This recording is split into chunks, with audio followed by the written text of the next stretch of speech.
And a very pleasant good evening, everyone, and welcome to Cassville. Wildcat Stadium tonight. The Cassville Wildcats hosting the Monett Cubs. It's time for the annual Berry County Brawl between Cassville and Monett. We're looking forward to tonight's football game here tonight in Cassville. Glad to have you along with us this evening here on KQMO 97.7 FM, also live free streaming audio at radiotalon.com and video coverage at CassvilleWebTV.com and on YouTube.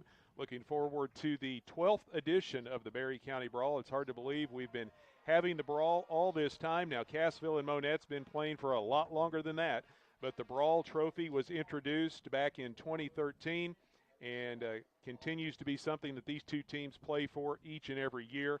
Cassville holds the trophy right now. They hope to retain it. The Cubs have come south into Berry County, hoping to take it back north to Monett. We'll see how it all plays out here tonight. Sammy Clapper along with Jeremy Marple, Todd Speakman running the camera for us on CassvilleWebTV.com.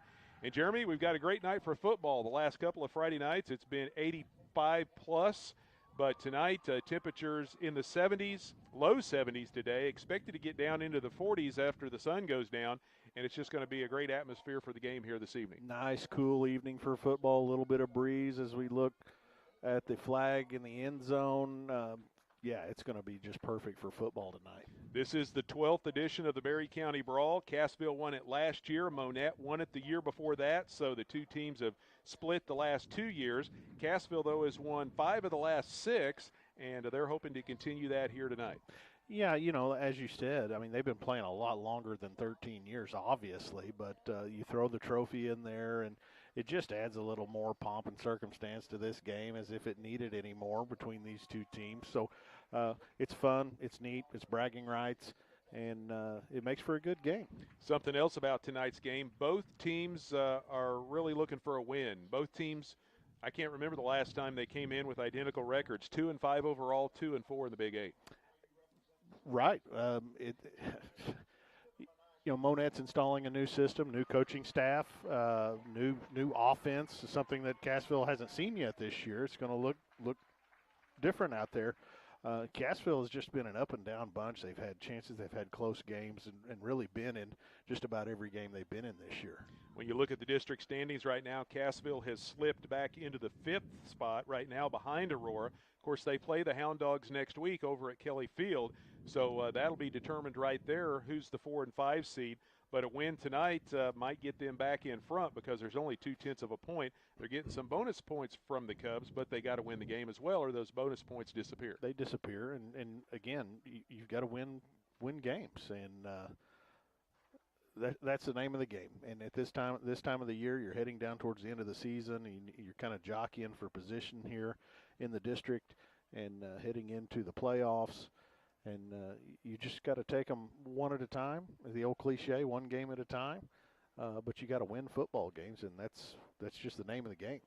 Well, we're going to jump into the Mercy Hospital pregame show. Mercy Hospital, where your life is their life's work. Both teams come into tonight off of a loss. Cassville losing here at home last week. A hard-fought game against Nevada. Came up short, made a rally late, but Nevada was able to hold on for the win. Monett and Lamar battled through a tight first 2 quarters, but then the Tigers came out and scored a couple of touchdowns early in the second half, and they end up getting the win over the Cubs. So both Monett and Cassville on the short side of things last week. Yeah, and as you said, both of them looking for wins, obviously, needing wins desperately. So, you know, a lot of things can happen when teams, are desperate. So we'll see. I'm looking forward to this because I've been looking forward to see this offense and how it plays out and to see how Cassville defends it. It's going to be interesting to see. All right, it's time for tonight's field condition report. It's brought to you by Security Insurance of Cassville. What condition is your insurance in? Are you covered for the hazards of weather or losses unexpected? Call Security Insurance in Cassville at 847-8384. That's 847-8384. Well, we go through another week with no rain, so the sprinklers have been the important part of field maintenance here at Cassville. Things are continuing to dry out as we get farther into the year.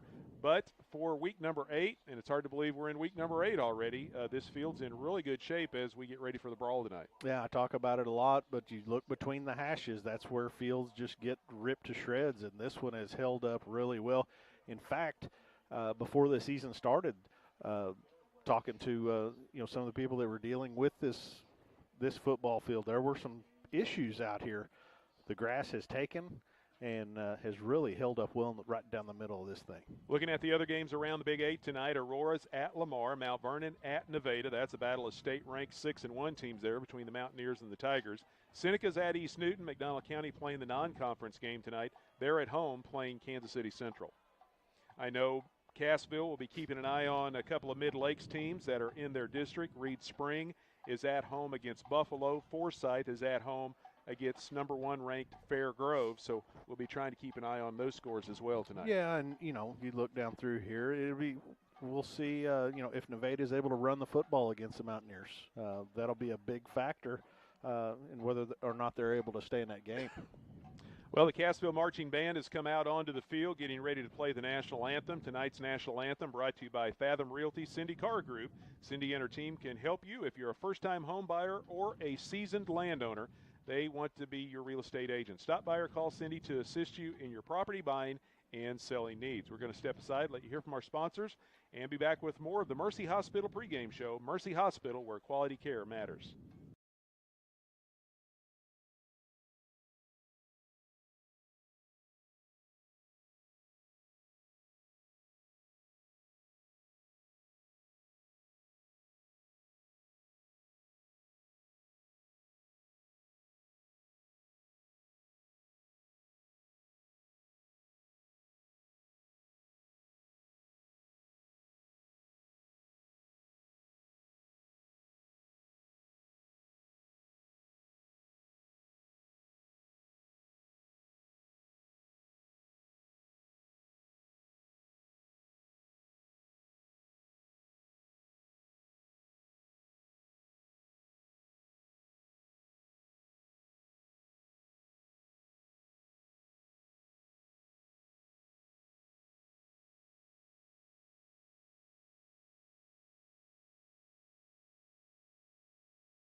Back with you here in Cassville. We continue on with the Mercy Hospital pregame show. Mercy Hospital, where your life is their life's work. It's now time for the Wildcat Keys to Victory.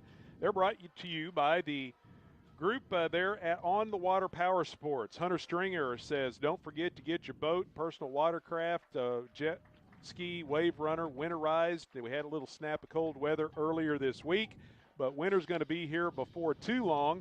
And once you get ready to put that boat or wave runner away for the winter, make sure to get it winterized. When the weather turns cold and you're ready to put it up, make sure you get that process taken care of so you're ready to go when the weather's warm back up next spring. Hunter Stringer is the place to take it at On the Water Power Sports, 417-393-8542. That's 417-393-8452. He'll make sure you're ready to hit the water next spring and not loading it back on the trailer. Well, keys to victory tonight. One thing is to do what they did last week against Nevada. They ran the ball extremely well and controlled the clock. Nevada also did it right back to them. I don't think they're going to have to worry quite so much about long, drawn-out drives with Monett liking to throw the football. But if Cassville can control the clock and have long, time-consuming drives, it limits possessions for the Cubs. I would say that is the game plan tonight. Let's hang on to the football, move the chains, drive it down the football field. Monett doesn't want it in their hands. They want to get it down the field. They want to throw it. They're going to throw the football 50 times tonight, maybe more. I don't know, but they're going to air it out. They don't run the football. They run it after they catch it, right? Yes. We're going to run it, but we run it after we catch it first. So they're going to sling it around the football field tonight. We talk about this, and we've talked about it in the past. Sometimes your best defense is your offense, hanging on to the football, not giving them a chance to score. And I think one thing tonight, we talk about it from time to time, special teams. Field position, I think, will factor into this one tonight as well. If they can force Monett to go a long ways every time, since the Cubs do throw the ball every down, that gives more opportunities for something to go wrong. Well, that, and I'll tell you what it does. If the Cassville offense is able to keep the Monett offense off the field, what happens when you have teams that like to score a lot of points and get the football and get up and down, if that's not happening, they get frustrated. So they start trying to force things. Then mistakes happen, turnovers, interceptions, things of that nature. If the Wildcats are able to frustrate this Cub offense, not letting them have the football like they want it, it's going to work in the favor of the Wildcats. Again, tonight's Wildcat Keys to Victory brought to you by On the Water Power Sports. They're located at 503 Mill Street in Cassville. Get your boat or personal watercraft winterized before you put it away for the winter. That way it'll be ready to go next spring when the weather warms up. Call Hunter Stringer at 417-393-8452. That's 393-8452. He'll make sure you're winterized and ready to go and protect that investment so it's good to go when the weather warms up again next spring. Well, the tunnel is forming from the south end zone, awaiting the Wildcats coming out of the field house. The Monett Cubs have yet to make their way back out onto the playing surface. We've still got about 12 or 13 minutes to go before we get to tonight's opening kickoff. We want to remind you that tonight's game is not only a competitive contest between these two schools, but it's also an educational experience for the students involved. Because high school activities are about learning life's values, we want to remind everyone to do their part in keeping our hometown sports a positive experience. When you attend your next game, do your part to help rekindle the spirit of citizenship by showing good sportsmanship. You'll be teaching a positive lesson, and you'll be preserving a proud tradition in the state of Missouri. This sportsmanship reminder brought to you by Access Family Care, with locations in Cassville, Neosho, Aurora, Mount Vernon, and Joplin. Well, we got a beautiful evening for the Berry County Brawl. Again, this is the 12th edition of the Brawl. Cassville holds the trophy right now. They're going to try to retain it. Monett will try to take it back north. We'll see what happens. We got a great matchup here tonight. A lot of these folks in the stands work with each other during the week, whether in Cassville or in Monett. Now they get to support their schools. We've got a good crowd on hand tonight as well. Monett in the white jerseys with the gold numbers, purple pants and the white helmets. And Cassville wearing the black shirts tonight as they get ready to come out of the locker room. I can see the doors starting to get ready over there for the Wildcats to make their way back out into Wildcat Stadium. It'll give us an opportunity as we continue on with the Mercy Hospital pregame show to step aside and let you hear from some more of our sponsors of tonight's broadcast, and then we'll be back here at Cassville. You're listening to Big 8 Football here on the Talon Network.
Sammy Clapper and Jeremy Marple back with you here in Cassville. The Wildcats and the Cubs getting set for the Berry County Brawl. Tonight's broadcast brought to you in part by Les Jacobs Ford. They're bringing you your Wildcat broadcast team.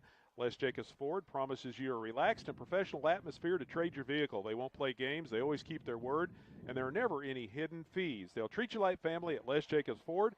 Drop by the junctions of 76, 86, and 37 in Cassville, or find out more by going online, lesjacobsfordcassville.com.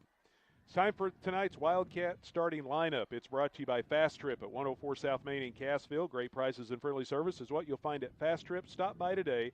Locally owned by Mike and Anita Carr.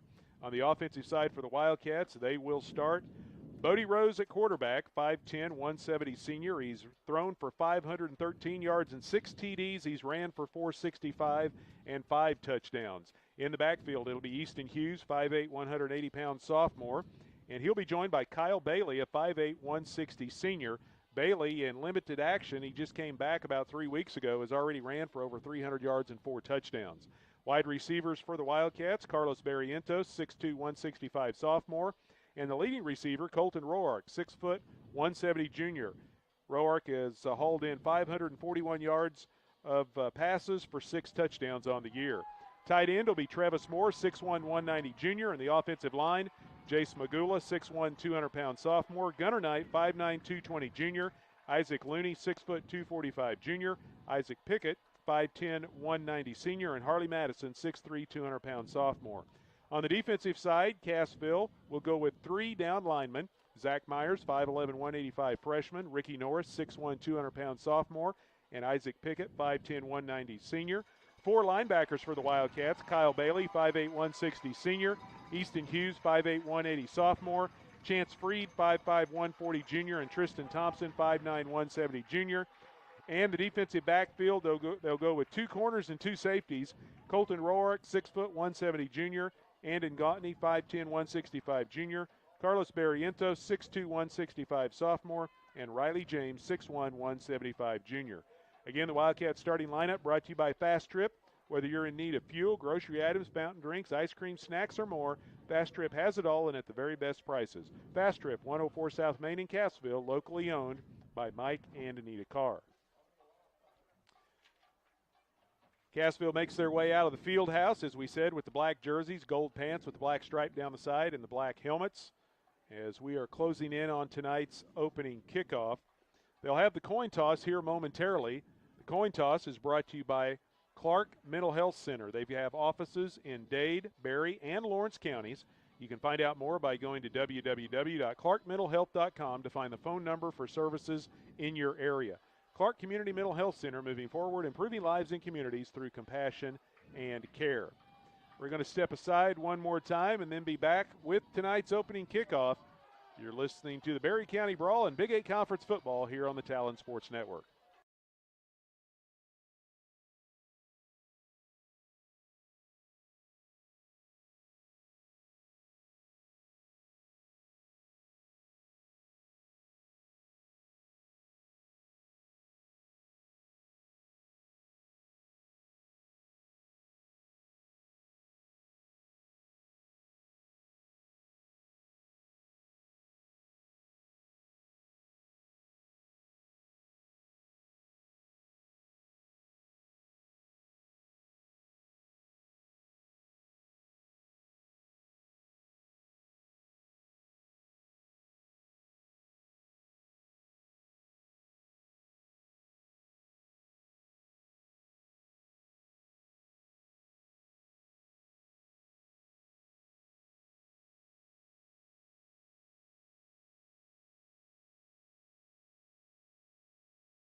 Sammy Clapper and Jeremy Marple back with you here in Cassville, just about a minute or so away from tonight's kickoff for the Berry County Brawl. Cassville won the coin toss, and they have deferred their option to the second half, so the Wildcats will be kicking off to the Cubs to start tonight's first quarter. The first quarter brought to you by Michael's Hardware.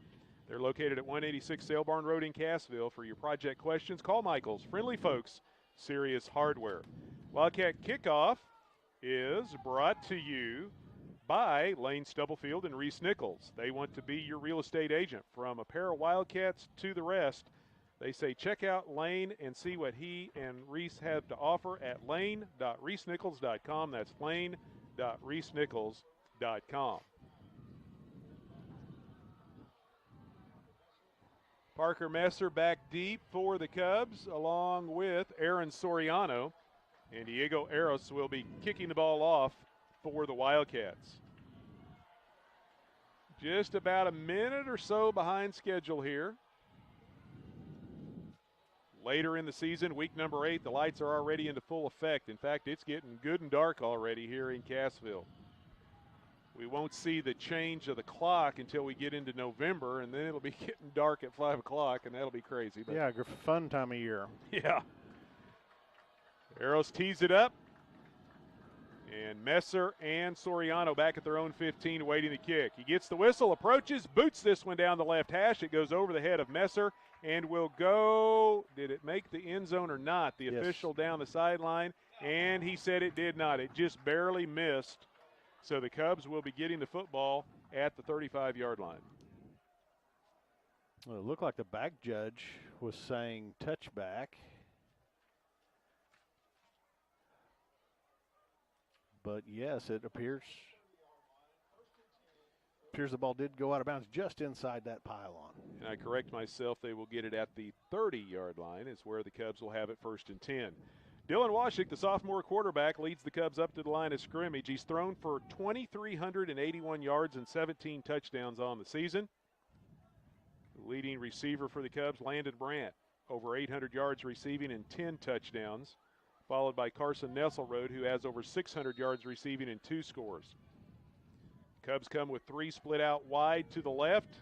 Umfleet in the backfield with Washik, and 1 man split out wide to the right. They bring a man in motion. That's Soriano. He passes through. Washik, quick pass down the line of scrimmage. The catch is made by Nesselrode, and right there is the Cassville defense to stop him after a short game. Yeah, really nice job there by Roark out on that corner. Nice read on the play, just a throw right down the line of scrimmage. Roark coming off his man, coming up, making a nice open field tackle for a loss. They take it out. And I correct myself again. I thought they put it at the 35. They were just putting it at the wrong spot. So it's a loss of 2 back to the 33. And on second down, incomplete passes. He throws behind the intended receiver, Nesselrode, and it'll bring up 3rd down and 12. Yeah, just kind of out in a little soft spot in the defense, but no receiver there. No chance for anyone to catch that one. So first 3rd down conversion try of the night for the Cubs. They go with no huddle, hurry up offense, so the defense has to be ready. And now we've got movement, and it may have just given the Cubs a free 5 yards. It'll turn a 3rd and 12 into a 3rd and 7. First penalty flag of the night goes against the Wildcats. 2 freshmen on the ends of the defense right there are the players that jumped, and those are things that they'll learn as they go. Trip receivers out wide to the right. Lone man split over towards the Monett sideline. They check to the sidelines. Play clock down to 8 seconds. They're waiting, and now Washik is ready to go. Cassville coming with a 3-man rush. The clock down to 1 second when he snaps the football. Looks to his left, goes back to the right. He's got a man. It's Landon Brandt, and he overthrows the intended receiver. Kyle Bailey was back there with the coverage, and the ball sails over his head, and it'll bring up 4th down. Well, Bailey in great position defensively there, was at least 3 yards beyond the wide receiver, and ball overthrew both of them. The Wildcats are going to get the football here.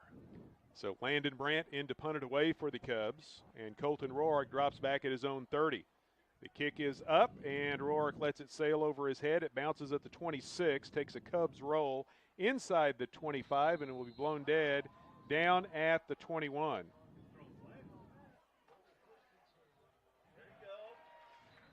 Somebody came in and hit the football after it stopped rolling. One of the Cubs touched it and to down it, and then somebody kicked it. And I don't know whether it was intentional or not, but a flag comes out. Yeah, he touched it, and the way he touched it, he just did a big swiping motion and knocked it all the way into the end zone, right in front of the official.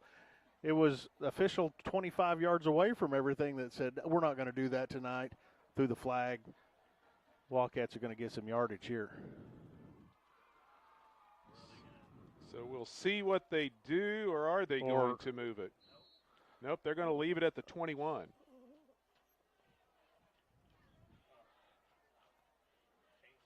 Yeah, I don't know.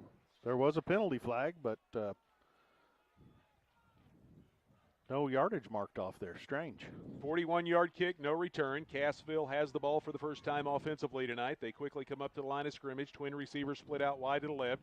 They also run the play clock down to 1 second. Big hole up the middle, and there goes the running back. He's off to the hashes, and he is going to go all the way. Easton Hughes takes it 79 yards for the touchdown on the first play of the night for the Wildcats. First play from scrimmage, huge hole opened up on the right side of the offensive line. Hughes straight down the football field, off to the races. Big play to start the game for the Wildcats. Easton Hughes with his first rushing touchdown of the season. He's seen a lot of time in the backfield the last 3 or 4 weeks for the Wildcats, and he takes it to the house on the first play from scrimmage. And now Diego Aris in to attempt the point after. Bodie Rose gets it down on the tee. The kick is up, and it is good. The Wildcat touchdown brought to you by Willis Insurance. Conveniently located on the square in Cassville and also in the Bridgeway Plaza in Shell Knob. Stop by Willis Insurance, your trusted choice insurance agent. The Wildcat Extra Point brought to you by Barry Electric Cooperative. Internet reliability in Barry County is spelled go back. Well, some fireworks to start the night for the Wildcats. They kick off to start the game, end up forcing the Cubs to punt the football. First play from scrimmage, Easton Hughes pops right through the line of scrimmage, untouched. Huge hole on that right side of the offensive line, and nobody was close to Hughes right there. So the Wildcats will kick it off once again. From one Wildcat to another, Lane Stubblefield wants to be your realtor. He, along with Reese Nichols, want you to check out online to see what they can offer you at lane.reesenichols.com. That's lane.reesenichols.com. Parker Messer and Aaron Soriano back at the 10-yard line awaiting the kick of Diego Aris. He boots this one down the left hash. This one's going to be returnable by Messer back at the 6-yard line. Brings it out across the 10, across the 15, gets a block across the 20, out to the 25, and fights his way out to about the 27-yard line. Took a couple of licks but held on to the football, and decent starting field position for the Cubs on their second possession of the night. High end-over-end kick, the coverage unit flying down the field. A couple of blocks were set up in front. But there's some hitting going on. We could hear it down there on that kickoff return. Well, only a little over a minute gone here in the opening quarter, and Cassville leads at 7-0. The Wildcats with the big play on their first possession. And now Monett back with the ball offensively. Trip receivers off to the left. They hand it off to Umfleet. Umfleet's got some blocking in front. Takes it out across the 30, across the 35, and nearly picks up a first down. As Umfleet moves it ahead to the 37, and they are going to signal first down Cubs. Umfleet's a good size back, right at 200 pounds. And the Wildcats only have 3 down linemen here, so they're really playing against the pass. And they give it to Umfleet again, and another first down carry for Umfleet. Yeah, Cubs are going to have a little success here running the football and force the Wildcats to change some things up on the defense. So back-to-back 10-yard runs for Colin Umfleet, and it's out to the 47.5-yard line, 1st and 10 Monett. This time they fake the handoff to Umfleet, throw it down the line of scrimmage. The catch is made over there in front of the Cubs bench, and then the hit put on by Kyle Bailey. And that is going to be Nesselrode on the catch. His second reception of the night puts it into Cassville territory at the Wildcat 48. Bailey flying up from his position, put a good shot there on the Cubs sideline. Quickly back, snap of the football, running around the left end as Umfleet scampers inside the 45. Tripped up down at the 43 for a gain of 5. Didn't expect to see a lot of this tonight out of the Cubs, but now we've got movement as one of the Cubs receivers went on the wrong snap count, and that'll be 5 yards against the Cubs. Cubs a penalty brought to you by the Rib Steakhouse. They're the area's go-to for the best steaks, barbecue, fish, chicken, and more. They're open Wednesday through Saturday, 3 to 9. Specials every night at the Rib. So that'll bring up 3rd down as the ball moved back to the 48-yard line. They give it to Umfleet, and Umfleet hit in the backfield this time. A flag comes out as Hunter Morris grabs a hold of the Cubs running back, trying to rip the ball loose. And we'll see what the penalty flag is all about on 3rd and 7. I wonder if somebody didn't get a hand up in a face mask right there. We'll wait and see what the call is, but it looks like it's going to go against the Wildcats. It's going to be a personal foul face mask against Cassville, so that will move the ball all the way down inside the 40 to the 35 and give Monett another 1st down. Yeah, they had the Cubs stalled. It was going to be 4th and long. Instead, face mask penalty, the big kind, gives the Cubs life in this drive. So 1st and 10 Monett at the Cassville 35. Washik looking to throw, dumps it over. He's got a little screen set up, and the receiver is quickly bottled up after making the catch. And that time, I think it was Landon Brandt. It was Brandt getting his first catch of the night. Little bubble screen there, defended pretty well there by Thompson. Also Hughes in on the tackle. It's a gain of 3, and it'll bring up 2nd down and 7. Umfleet off the right hip of Washik this time. Twin receivers right and left. Washik looking to throw. He wants to go deep. He launches it to Soriano, and the ball sails on him and goes out of play, incomplete. Threw that football a long way from the far hash over there, all the way across the field and out of bounds on the Wildcat sideline. And another 3rd and about 7 here for the Cubs. Monett started back at their own 27. They've got it to the Cassville 32, helped out by a 15-yard penalty against the Wildcats. Now facing 3rd and 7. Washik, pressure coming up the middle, sidestep that pressure, and then throws it into the sidelines, and it'll bring up 4th down. I think Washik was expecting his receiver to stop there at the 1st down marker, and he just kept running right down the field, but a great job there by Thompson coming on a little blitz package. Washik able to sidestep him and elude the pressure. Cubs quickly back up to the line, 4th and 7 at the Cassville 32. They've got 3 receivers wide to the right. Umfleet off of the right hip of Washik. Lots of time on the play clock, still 10 seconds ticking down. Washik checks with the sidelines. Now calls for the football. Cubs going for it on 4th down here. He's got some time. Launches one over the middle, and it's incomplete. A big hit put on by Easton Hughes on the intended receiver, and that was Aaron Soriano. He jars the ball loose, and Cassville takes over on down. Soriano having to leave his feet to try to catch that football. Hughes, a linebacker, perfect timing right there. Big shot delivered on Soriano. Incomplete, and the Wildcats will take over. So Cassville takes over at their own 32, leading 7-0. 8:17 left to play here in the first quarter. Again, tonight's first quarter brought to you by Michael's Hardware. They'll give your to-do list a game plan that's sure to be a winner. Michael's Hardware, friendly folks, serious hardware.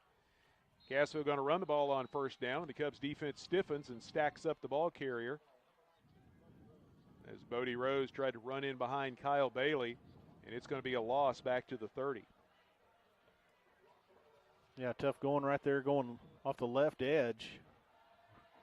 Not much room to work there for Rose. Monett's got some big boys up front. They're going with a 4-man front. They closed the hole quickly there on Bodie Rose. So 2nd down and long. Cassville pitches the ball back to Bailey this time. Waits for a block. Can't get to the edge. Has to reverse his field. Has some running room out across the 35 and takes it out to the 38. Miles Young turned him back in, and Bailey took the advantage and was able to pick up good yardage just shy of the 39-yard line. Yeah, Bailey hit the brakes, and a little bit of over pursuit there by the Cub defense. Bailey's able to go back against the grain and have a nice gain right there. Picked up 8.5 yards, and it'll bring up 3rd down and about 2 to go. So Cassville facing their first 3rd down conversion attempt of the night. Split backfield behind Bodie Rose. Twin receivers out to the right. And they give the ball up the middle, and it's a 1st down carry for Kyle Bailey as he races all the way out to the 45-yard line. Wildcat first down brought to you by Superior Metal. They're First and Metal Roofing. Look them up on Facebook or YouTube and request a free quote. Yeah, nice job up front. Good push by the offensive line. Bailey made a cut as soon as he took the handoff. Just a little subtle cut to the right, got through the line of scrimmage, picking up that 1st down, moving the chains. So 1st and 10 Cassville at their own 45. They lead it 7-0, not quite halfway through the first quarter. Split backfield continues to be behind Rose, gives it to Bailey, runs into one of his blockers as Cubs got good penetration with the defensive front, and then Bailey is tripped up and dropped for a loss back at the 44. Yeah, some big boys along that defensive line that time completely blew up the play. Nowhere for Bailey to go there.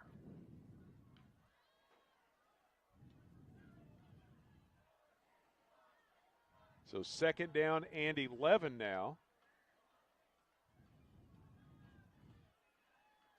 Monett stays with the 4 down linemen and the 2 defensive ends, so they've got 6 guys up front on the line of scrimmage. Bodie Rose now wanting to throw the football. He's got Colton Roark opening Monett territory, makes the catch at the Cubs 45, takes on contact and takes it all the way down inside the 35 for a 1st down. Yeah, good little play call there. Little toss sweep, fake roll to the right.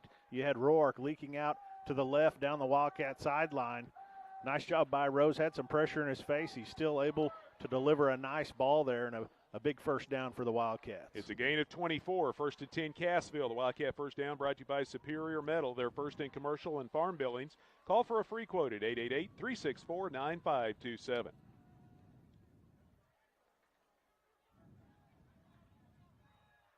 Wildcats unbalanced to the right. Bodie Rose running that direction, slips one tackle and takes it inside the 30 down to the 25. Pretty good pickup on 1st down. It'll bring up 2nd down and short. Really nice job there by Bailey leading the way, blocking his man, just completely getting him out of the way deep into the secondary. It's a gain of nearly 7 yards. It'll bring up 2nd down and a short 3. We're down to 5 minutes left to play here in the first quarter. Cassville leading 7-0. The Wildcats scoring on their very first play of the night. The jump on top and now driving the football inside the Cubs' 30-yard line.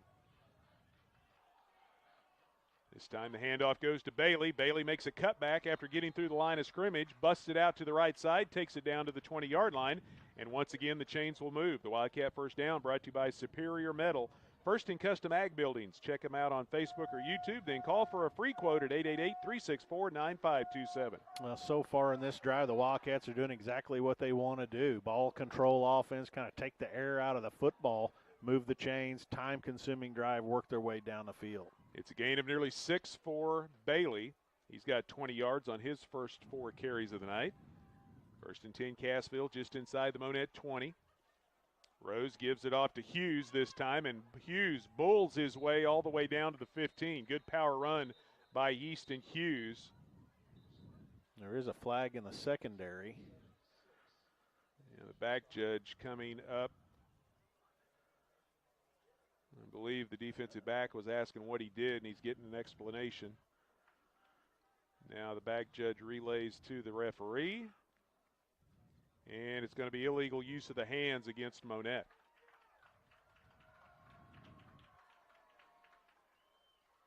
Well, it was a gain of 5. 5, yeah. Down to the 14-yard line.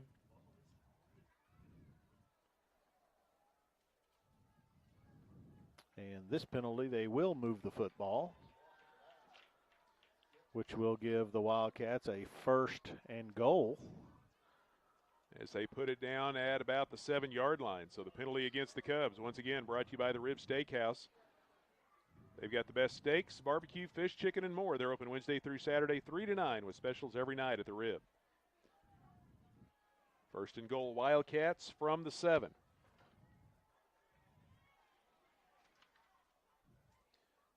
They pitch the ball back to Colton Roark, makes a man miss at the 5, and dives into the end zone. Touchdown, Cassville. Well, I tell you what, the Cubs felt like they had him hemmed in. Roark taking that toss sweep around the left edge. He hit the brakes, did a little sidestep inside the defender, backed his way into the end zone. Great athletic play there by Colton Roark. Yeah, he just kind of hit the brakes and made that defender kind of slide in front of him, and then had him just enough off balance. He dove for the end zone and broke the plane for the score. Diego Aris now in to attempt the point after. The snap is high, but Bodie Rose gets it down on the tee, and the kick is up and good. The Wildcat touchdown brought to you by Willis Insurance. For auto, home, health, life, and commercial insurance, see the folks at Willis Insurance on the square in Cassville and in Shell Knob in the Bridgeway Plaza. Stop by and get a quote today. The Wildcat Extra Point brought to you by Berry Electric Cooperative. If you suffer from buffering, call Gobeck in Cassville. 7-yard touchdown run for Colton Roark. And the Wildcats extend their lead to 14-0. Well, nice drive there by the Wildcats. Time consuming. Just ball control. Taking care of business out there on the field right now. A little over 4 minutes off the clock. And Diego Aris will now kick it away. The Wildcat kickoff brought to you by Lane Stubblefield and Reese Nichols. They want to be your real estate agents. Find out more by visiting their website, lane.reesenichols.com. Parker Messer and Aaron Soriano back at the 10, awaiting the kick of Aris. Still got 4 minutes left to go here in the opening quarter. Aris drills this one, and Messer will field it back at the 5-yard line. Brings it out across the 15, gets to the sidelines, across the 20, across the 25, slips a tackle, down the sidelines, and finally taken out of bounds at about the 33. Good return that time by Parker Messer. Yeah, just kind of weaved his way down that Wildcat sideline. Looked like he was going to step out of bounds around the 30, and it was close. Brought it out to the 33-yard line. Yeah, he brings it to the short side of the field all the time, which gives him a little less space, but he's able to make it work. He's got really nice returns on the last two. So 1st and 10 Cubs at their 33-yard line. 4 minutes left to go in the opening quarter. Dylan Washik gets the snap, hands it off to Umfleet. Big hole around the left end. Umfleet powers his way out just short of the 40-yard line. We have but we have heard about games this year that the Cubs have not run the football one time. Sometimes they run it once or twice. Well, tonight they're having a little success running the football. They give it to Umfleet again. Here he comes around the right end, makes a cutback and takes it out to the 45 and picks up a first down as he pushes ahead out to the 46. Is able to pick up 7 yards. Yeah, Umfleet able to hit the brakes right there. A couple of Wildcat defenders go flying right by. Everybody wants a big hit. You got to make plays. You got to tackle first. Quickly back up to the line of scrimmage. Pass down the line. The catch is made, and then the receiver is upended over there as the catch was made by Nesselrode, but he had the wheels taken out from underneath him right at the 47-yard line for a pickup of only 1. Yeah, upended out there by Roark. Also, Easton Hughes right there in the middle of that. Umfleet gets the handoff again, runs to the short side, spins off contact, takes it across the 50, keeps the legs going, but now he fumbles the football. Fighting for extra yardage, the ball comes free, but it looks like the Cubs may have fell on that loose pigskin. And they did. They keep possession. I didn't see who fell on it, but it squirted forward down to the 41, but Monett gets on the football and avoids the turnover. There was a scrap for that ball, 2 players, and the Cubs come out with it. Wildcats thought they had it. So it's a first down for Monett at the Cassville 41. Washik looking to throw this time. Has a little time in the pocket. Now he's forced to his left and unloads down the sidelines, incomplete. Had a little time back there. Pickett able to shake a couple of blockers and apply some pressure.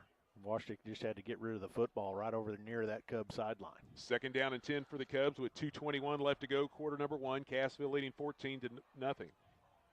Monett with the ball at the Wildcat 41-yard line. 3 receivers right, 2 to the left. Washik all alone in the backfield. Pass goes underneath. The catch is made by Umfleet between the 35 and 40 and takes it inside the 35 before he is finally taken down. Got an extra effort there right at the tail end of that, and they give him second effort all the way down to the 33 for a gain of 8. Been a while since we've watched a football game where there's a dust cloud at the end of plays, but there's a dust cloud on the field right now. That's how dry it is in this part of the country. So 3rd down and 2 for Monett. Cubs still looking for that first 3rd down conversion. Technically, they did convert one, but it was on a penalty. And Washik calls for the snap, pressured, rolling to his right. Throws, trying to hit Messer, and the ball is out of play along the near sideline. Parker Messer being covered by Andon Gautney. Well, good pressure that time. Van Thang, freshman, defensive end, very quick, able to get around one of those tackles and really apply a lot of pressure. So another short yardage opportunity here for the Cubs. 3 to the left, 2 to the right. It's 4th down and 2. Monett throws underneath, and the catch is made, and that's good for a first down. Down at the 25-yard line. In traffic, Washik delivered the football. And I'm trying to see who came up with the reception. We got a flag coming out. That was Nesselrode. There was a little pushing and shoving going on at the tail end of that play, and a penalty flag comes out late. We'll see who this one's on. Thompson came out of there limping. He's coming off to the sideline right here. It's a gain of 10 on the completion to Nesselrode. And a personal foul against the Cubs. So that will take away a lot of that nice pickup. Personal foul that sent Thompson limping over to the sideline. So that's not good. I get it, heat of the battle, you know, but you know, dirty plays aren't a good thing. So try to take somebody out. A 15-yard penalty marks the ball back to the 38-yard line.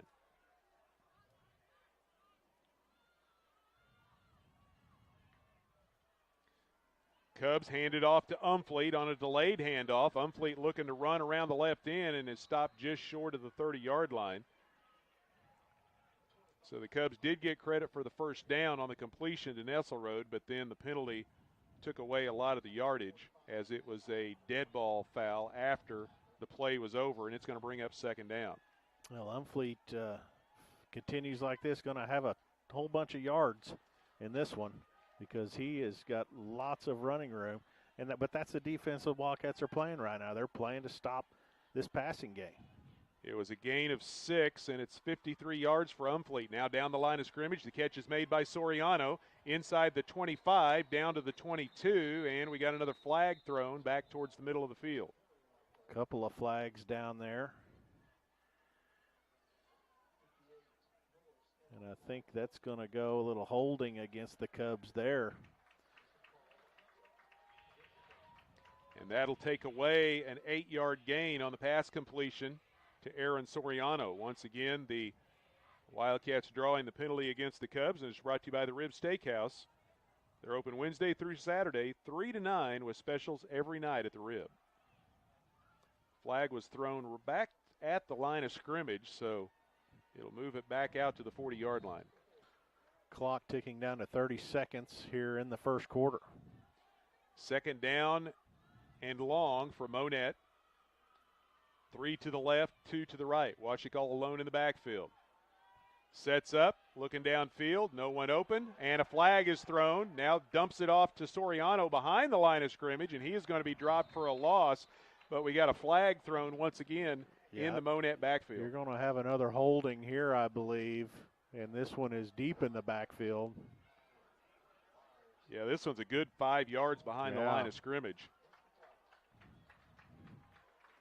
So Cubs moving in the wrong direction here. They got the flag thrown right now at the 44, and it'll be marked off from there. The line of scrimmage was the 40, and it'll take it all the way back to the Monett 49-yard line. At one time, they were down to the Cassville 31, but now they're back on their side of the 50. Once again, the penalty against the Cubs brought to you by the Rib Steakhouse. They've got specials every night at the Rib. Washik calls for the football. Looking down the left hash, lets her fly. He's got Landon Brandt over there, up in the air, makes the catch at the 25, takes it down inside the 15, and finally spun down at around the 10. Bailey went for the football and just missed it, and Landon Brandt hauls in a big first down catch for the Cubs. Yeah, Bailey just mistimed his jump right there. He was in pretty good position. He was able to recover a little bit, but he just mistimed the jump. Brandt able to go up in time, catch it. Come down with a huge reception right there. He eats up every bit of that penalty yardage, and the Cubs are going to have a first down. It's a gain of 41 yards on the pass completion to Landon Brandt, and that will be the final play of the first quarter. Tonight's first quarter brought to you by Michael's Hardware. Let them quarterback your project with the right tools and supplies for the job. Michael's, friendly folks, serious hardware. We walk to the other end, and we'll be back with quarter number 2. Cassville leading Monett 14-0. You're listening to the Berry County Brawl here on the Talent Sports Network.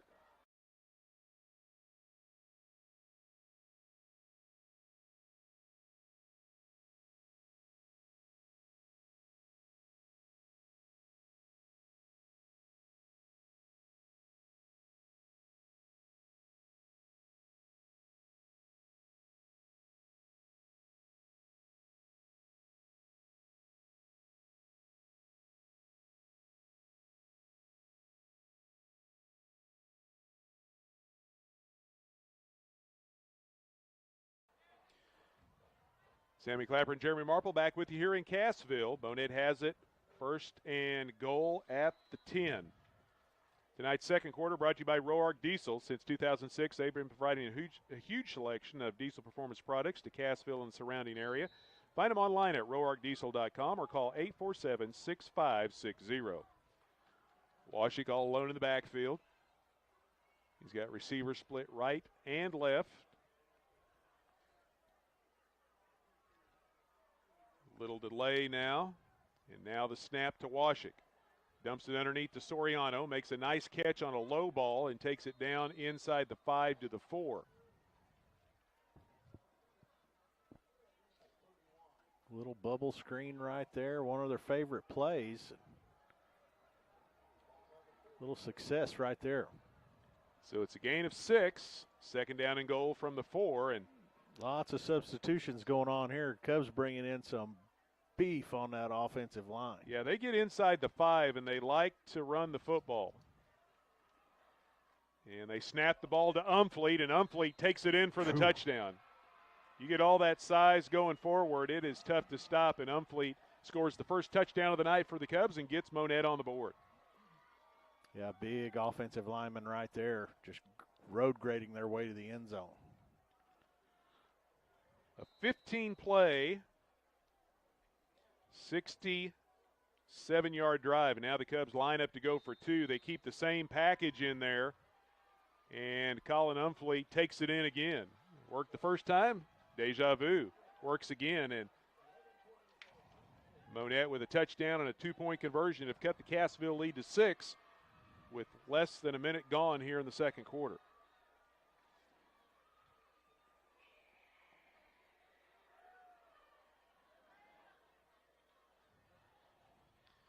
So 14-8 now with 11:20 left to go before halftime. Again, tonight's second quarter brought to you by Roark Diesel. They're located just north of Cassville on Highway 37.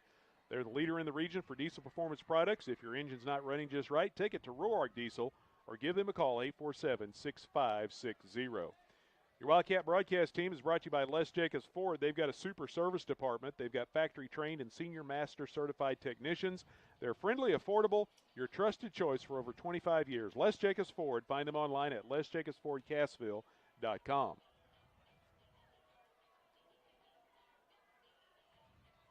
Wildcats coming out. Looks like Bodie Rose is the lone return man, expecting something. Onside. They've got the hands team out there just in case. Matthew Simmerad set to kick it away for the Cubs.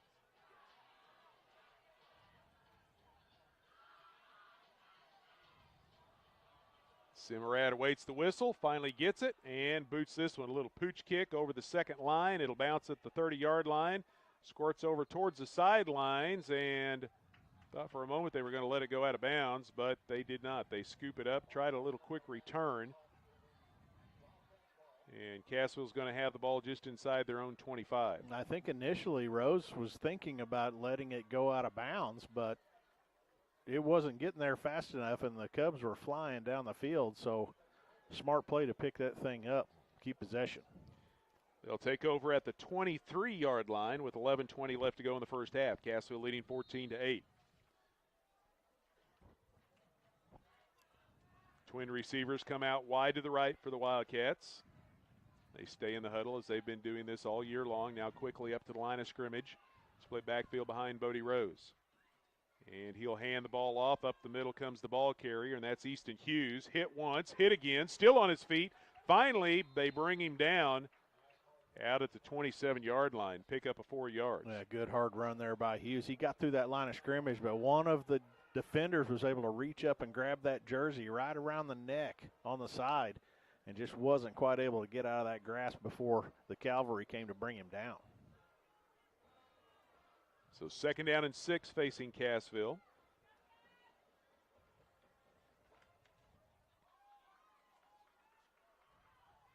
Wildcats letting the play clock wind down. They keep everybody in the huddle this time, and they go with the full house backfield. The Wildcat formation, handed off, going around the left end to Colton Roark. Lets the blockers develop out in front, but the Cubs defense does a really nice job stringing him out to the sidelines. It's going to be a short gain, and it'll bring up 3rd down. Yeah, Roark working his way around the left end, just trying to find a crease, seam, something over there.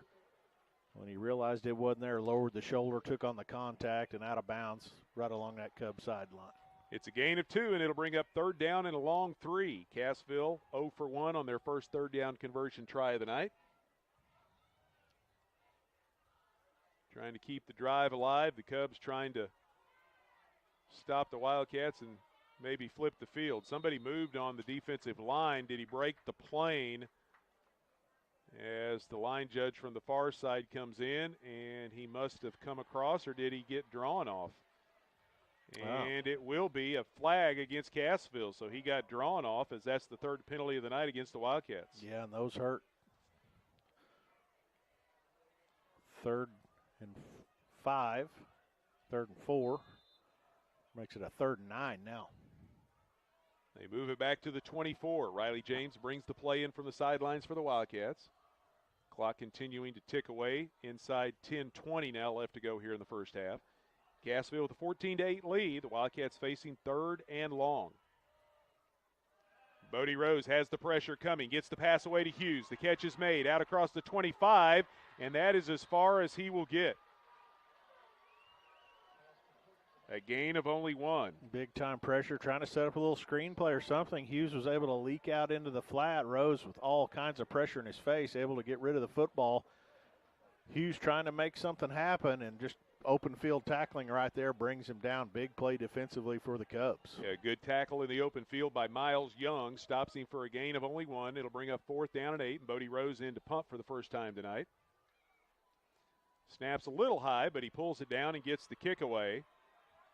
And it's fielded at the 45 on the move by Young, and Miles Young takes it across the 50 into Cassville territory, and the Cubs are going to have it in good field position, so they were able to flip the field and get the ball back at the Cassville 47. Yeah, and a nice job there by Young to come. He had to run a long way up to field that punt, but he caught it.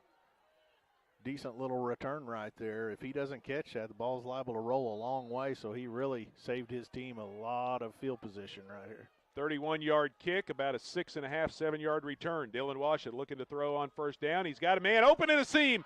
Carson Nesselrode makes the catch at the 25-yard line and takes it all the way down to the 11. 1st down, Monett. Yeah, just too many bodies to cover out there, running streaks down the field. Good throw, good catch. Wide open receiver. Sometimes there's just too many to cover. It's a gain of 36 to Nesselrode. 1st and 10, Monett at the 11. Low snap. Handoff goes to Umfleet. Umfleet trying to get a block on the edge. As around the corner he goes, and he scampers in. Did he break the plane? Yes, he did. Just inside the pylon. Touchdown, Monett. Yeah, Umfleet just patiently working his way towards the Cubs sideline. Got a couple of key blocks out there. Tiptoed his way across the goal line. And right now we've got a tie ball game. 8:58 left to play here in the first half, knotted at 14. The Cubs going to line up to go for two, as they usually do. And they've got Umfleet in there, and the power set with the offensive line, and a flag comes out. We had a little movement prior to the snap.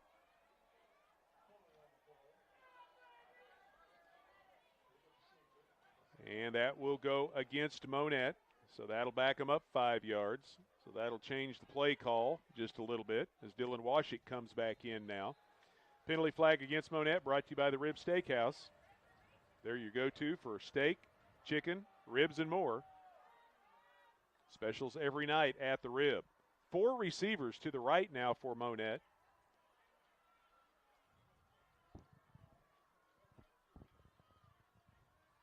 We've got Landon Brandt all alone out here to the left. Washik looking that direction. He's covered up. Now he tries to throw the fade to the back corner of the end zone, and Brandt goes up over the top of the defender and hauls it in for the score. So the 2-point conversion is successful, and Monett takes the lead 16-14. Well, good effort that time by Brandt. Double covered back there. He's able to go up, high point the football, and come down in the end zone with it. The Cubs rolling a little bit right now. And that's what this offense will do to you. Once it gets flowing, they kind of get in a rhythm and a routine. You got to try to find a way to break up that routine and rhythm. And that's what the Cassville offense will try to do here. Try to keep the ball away from the Cubs. After the punt and the flip of the field where they got the ball in Cassville territory, took them only 2 plays to score. And they are now in front 16-14. Bodie Rose will drop back deep, awaiting the kick of Matthew Simmerad. Costly penalty in the previous drive for the Wildcats. Had a 3rd and 4, trying to get the Cubs to jump. And the Wildcats jump. 3rd and 9, unable to pick up the first down, had to punt the football away. Rose back at his own 15. Simmerad last time kicked a little pooch kick over towards the right sideline. We'll see what he does here. And he kicks it a little harder this time, but angles it towards the right hash. Bodie Rose picks it up back at the 18-yard line. Cuts back towards the middle of the field, takes it across the 25, out across the 30. Finally tripped up at around the 32. Well, I tell you, it wasn't much there, and it was hard to see. But Rose just saved a potential big play for the Cubs as he was running over to pursue the football as it's bounding down through there. The ball kind of kicked back against the grain on him as he's kind of running by. He's able to reach down with his right hand and stop it and collect it and maintain possession. He nearly ran right by it. So 1st and 10 Cassville at their own 32. The Wildcats find themselves trailing for the first time tonight. They keep the ball in their quarterback, Bodie Rose. He breaks a tackle at the 40. He gets to the sidelines, out across the 50, finally knocked out of bounds by Walker Brado, along with, back there for the Cubs, Kelby Cannella, and they keep Bodie Rose from taking that one the distance. Yeah, nice play there by Rose, a little quarterback sweep just around the right side. He saw his seam. He split 2 defenders, got to the Wildcat sideline before he was forced out of bounds. Nice play there by Rose.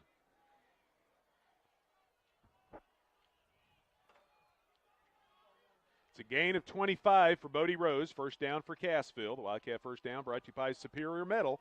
Find them online at superiormetalsalesinc.com. They hand the ball off to Easton Hughes, and he is stacked up as he takes it inside the 40 down to about, where are they going to put him at, the 38. So it's a gain of 5 for Hughes as he is approaching 100 yards here in the first half. Of course, the majority of that coming on that 79-yard run to open the game. Yeah, his last few runs have been very physical, and I don't think it bothers him too much. I think he likes contact. Doesn't matter whether he's on the defensive side or the offensive side. Right, linebacker, fullback, you got to like contact to play those positions. I formation, they give the ball to Kyle Bailey, and he scampers down to about the 36, able to pick up a couple of yards, and it's going to bring up 3rd down. Yeah, big 3rd down right here, 7:50 remaining in the half. Cassville still looking for that first 3rd down conversion of the night, facing 3rd down and 4 just outside the Monett 36-yard line. 7.5 left to go before halftime. Monett leading 16-14. Cassville jumped on top early, but the Cubs have caught him and now forged ahead. Running the ball around the left end. Bodie Rose with a blocker in front, trying to get to the corner, and the Cubs defense stacks him up and stops him at the 35 for a gain of only 2, and it's going to bring up 4th down. Yeah, big 4th down right here. Rose had some success on the quarterback sweep to the right side, this time trying to go to the wide side of the field around the left edge, and the Cubs defend it pretty well. The Wildcat offense are kind of in no man's land out here. They're going to stay on the field, try to pick up big 1st down here. Monett stays with the 6-man front, 4th down and 2. James and Roark split out wide to the right. Split backfield to Hughes and Bailey. Bodie Rose gives the ball to Hughes. Right up the middle he goes. A good surge from the offensive line. Second effort looks like it got him the 1st down, and they are waving the chains on. The Wildcat 1st down brought to you by Superior Metal. Their first in color selection. Check them out and find their gallery at superiormetalsalesinc.com. Literally 3 yards in a cloud of dust right there. It's Hughes straight ahead behind that offensive line, got a good push. Cloud of dust at the end of the play. Yeah, it's right in that spot where the dust continues to boil up. It's right there between the 30 and the 40 on the south half of the field. My goodness. So 1st and 10 Cassville at the Monett 31-yard line. The drive continues. This time Colton Roark with the football. Gets to the edge, turns it upfield, but is tripped up before he can get down to the 25. It's a long ways over there to the other side, so we'll wait and see where they spot the football. Well, taking that sweep, following a couple lead blockers around that left edge. It looked like he saw a seam, decided not to hit it, tried to bounce it to the outside, sidestep downfield. Nice gain on 1st down there. It's a pickup of 5 down to the 26. 2nd down and 5 for the Wildcats. 5.5 left to go here before halftime. Monett leading 16-14. Barrientos wide to the right. They go unbalanced that direction. Snap comes to Rose. Rose trying to get to the edge, and he takes on contact and is driven out of play. Miles Young making the tackle down around the 25. May have got inside the 25. Looks like they're going to spot him at the 24 for a pickup of 2. 2 yards, ran a long way to get it from the middle of the field all the way to the Wildcat sideline. And again, the Cub defense doing a nice job of stretching Wildcat runners to that sideline. And it'll bring up 3rd down and about 2.5 to go for Cassville. They need to get to the 20-yard line to pick up a 1st down. Bailey and Hughes split behind Rose. James and Roark off to the right side. They give the ball to Bailey this time. A good quick surge, but did Monett get it stopped in time? We'll see where they spot the forward progress. And they are signaling 1st down as they move it down to the 21. Yeah, you're right. Initially, you saw that offensive line really get a push. Bailey got in there right behind them, and they do get just enough for the 1st down. 5 minutes remaining until halftime. First 3rd down conversion of the night. The Wildcat 1st down brought to you by Superior Metal. They're first in custom ag buildings. Call for a free quote at 888-364-9527.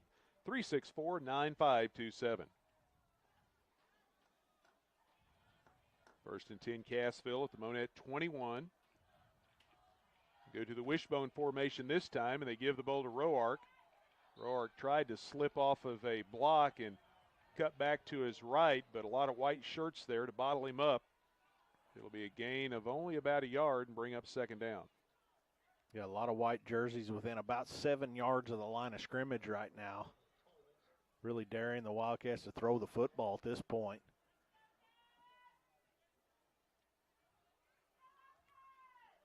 They've got a lot of size there between the tackles to bottle up the middle, but they've also been able to get to the edge and keep Cassville from getting to the sidelines, and they've been able to somewhat control that running game. Now Cassville goes with a unique formation here. 4 backs in the backfield. Rose, a low snap, scoops it up. Couldn't tell whether he wanted to hand it off or whether it was designed for him to run all the way. But Bodie Rose takes it inside the 20, down to the 19, and it'll bring up 3rd down. Well, as Bailey came by, he stopped like he was supposed to get the ball, kind of stopped and was looking for it, and Rose was able to maintain possession and go in the opposite direction. Low snap may have disrupted the flow of the play just a little bit. Now they split the backfield. Rose is rolling to his right. throws it down the sidelines. Catch is made by Roark down at the 12, makes a man miss inside the 10, dives down to the 5 and picks up the first down. Nice play. Good play call right there. A little sprint out to the right. Rose reading that defense, delivered a bullet out there to Roark, who had gone out, kind of turned around in front of his man. He makes the reception, turns around, makes two defenders miss, takes on the contact, but a big-time play there. Nice throw and catch. It's 1st and goal, Cassville at the 5-yard line. The Wildcat first down brought to you by Superior Metal. Find them online for what they can custom build for you at SuperiorMetalSalesInc.com. Now we got a whistle at the snap of the football, and we've got movement on the offensive line, so the 1st and goal from the 5 will back it out to the 10. Wildcats have, it's almost been a knack for having penalties at the worst possible times, and you get the ball at the 5, you sure don't want to move the other way. So 1st and goal from the 10 now with 2.5 left to go here in the first half. Monett leading 16-14.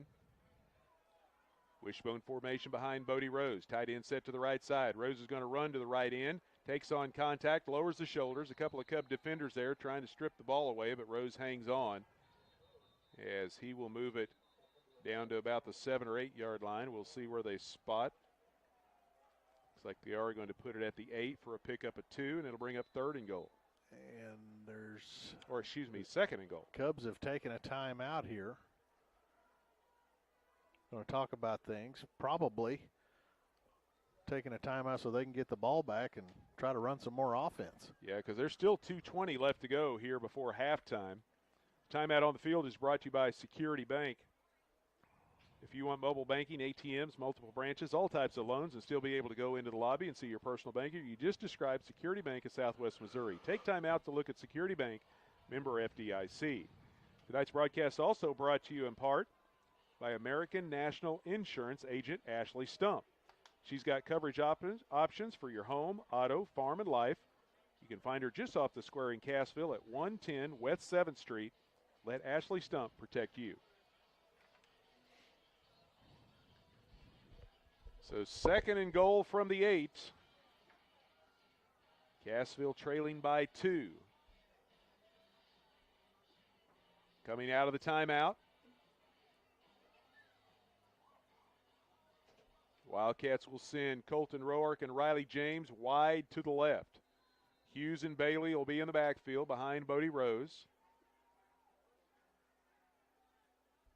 Quickly up to the line of scrimmage, and it's a pass down the line of scrimmage. It's over the head of Roark, incomplete, and it'll bring up 3rd down. They were hoping to catch catch Monett with over pursuit up the middle on the run and get a quick pass down the line of scrimmage, but the pass sailed over Roark's head, and it'll bring up 3rd and goal.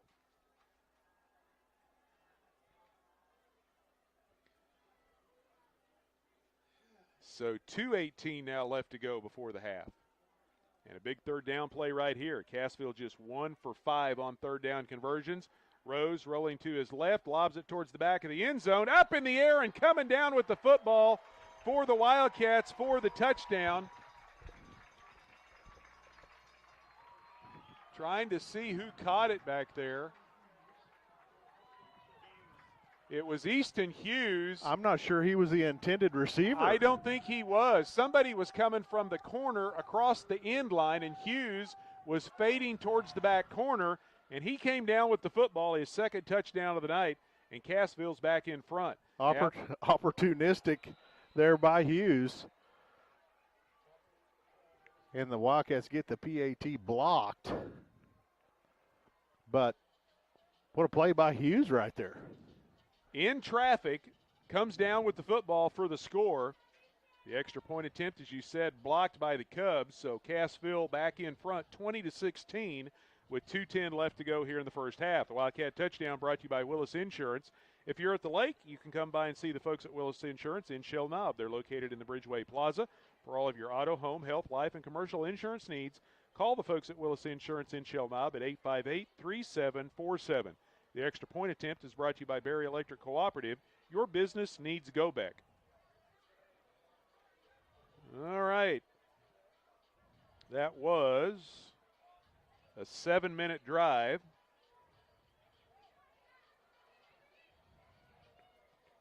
$15 plays and 68 yards. The final 8 on the pass completion to Easton Hughes. He's got a rushing touchdown and now a touchdown reception tonight. Now the Wildcats set to kick it away.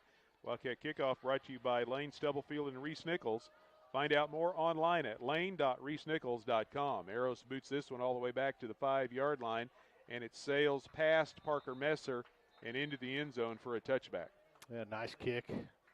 Nice kick right there. They let the ball go over his head, and it checked up a little bit. Barely got into the end zone, but it made its way there. The ball hit about the 4-yard line and kind of checked up. Didn't get stopped, that roll. It stopped only about a yard inside the goal line. Right.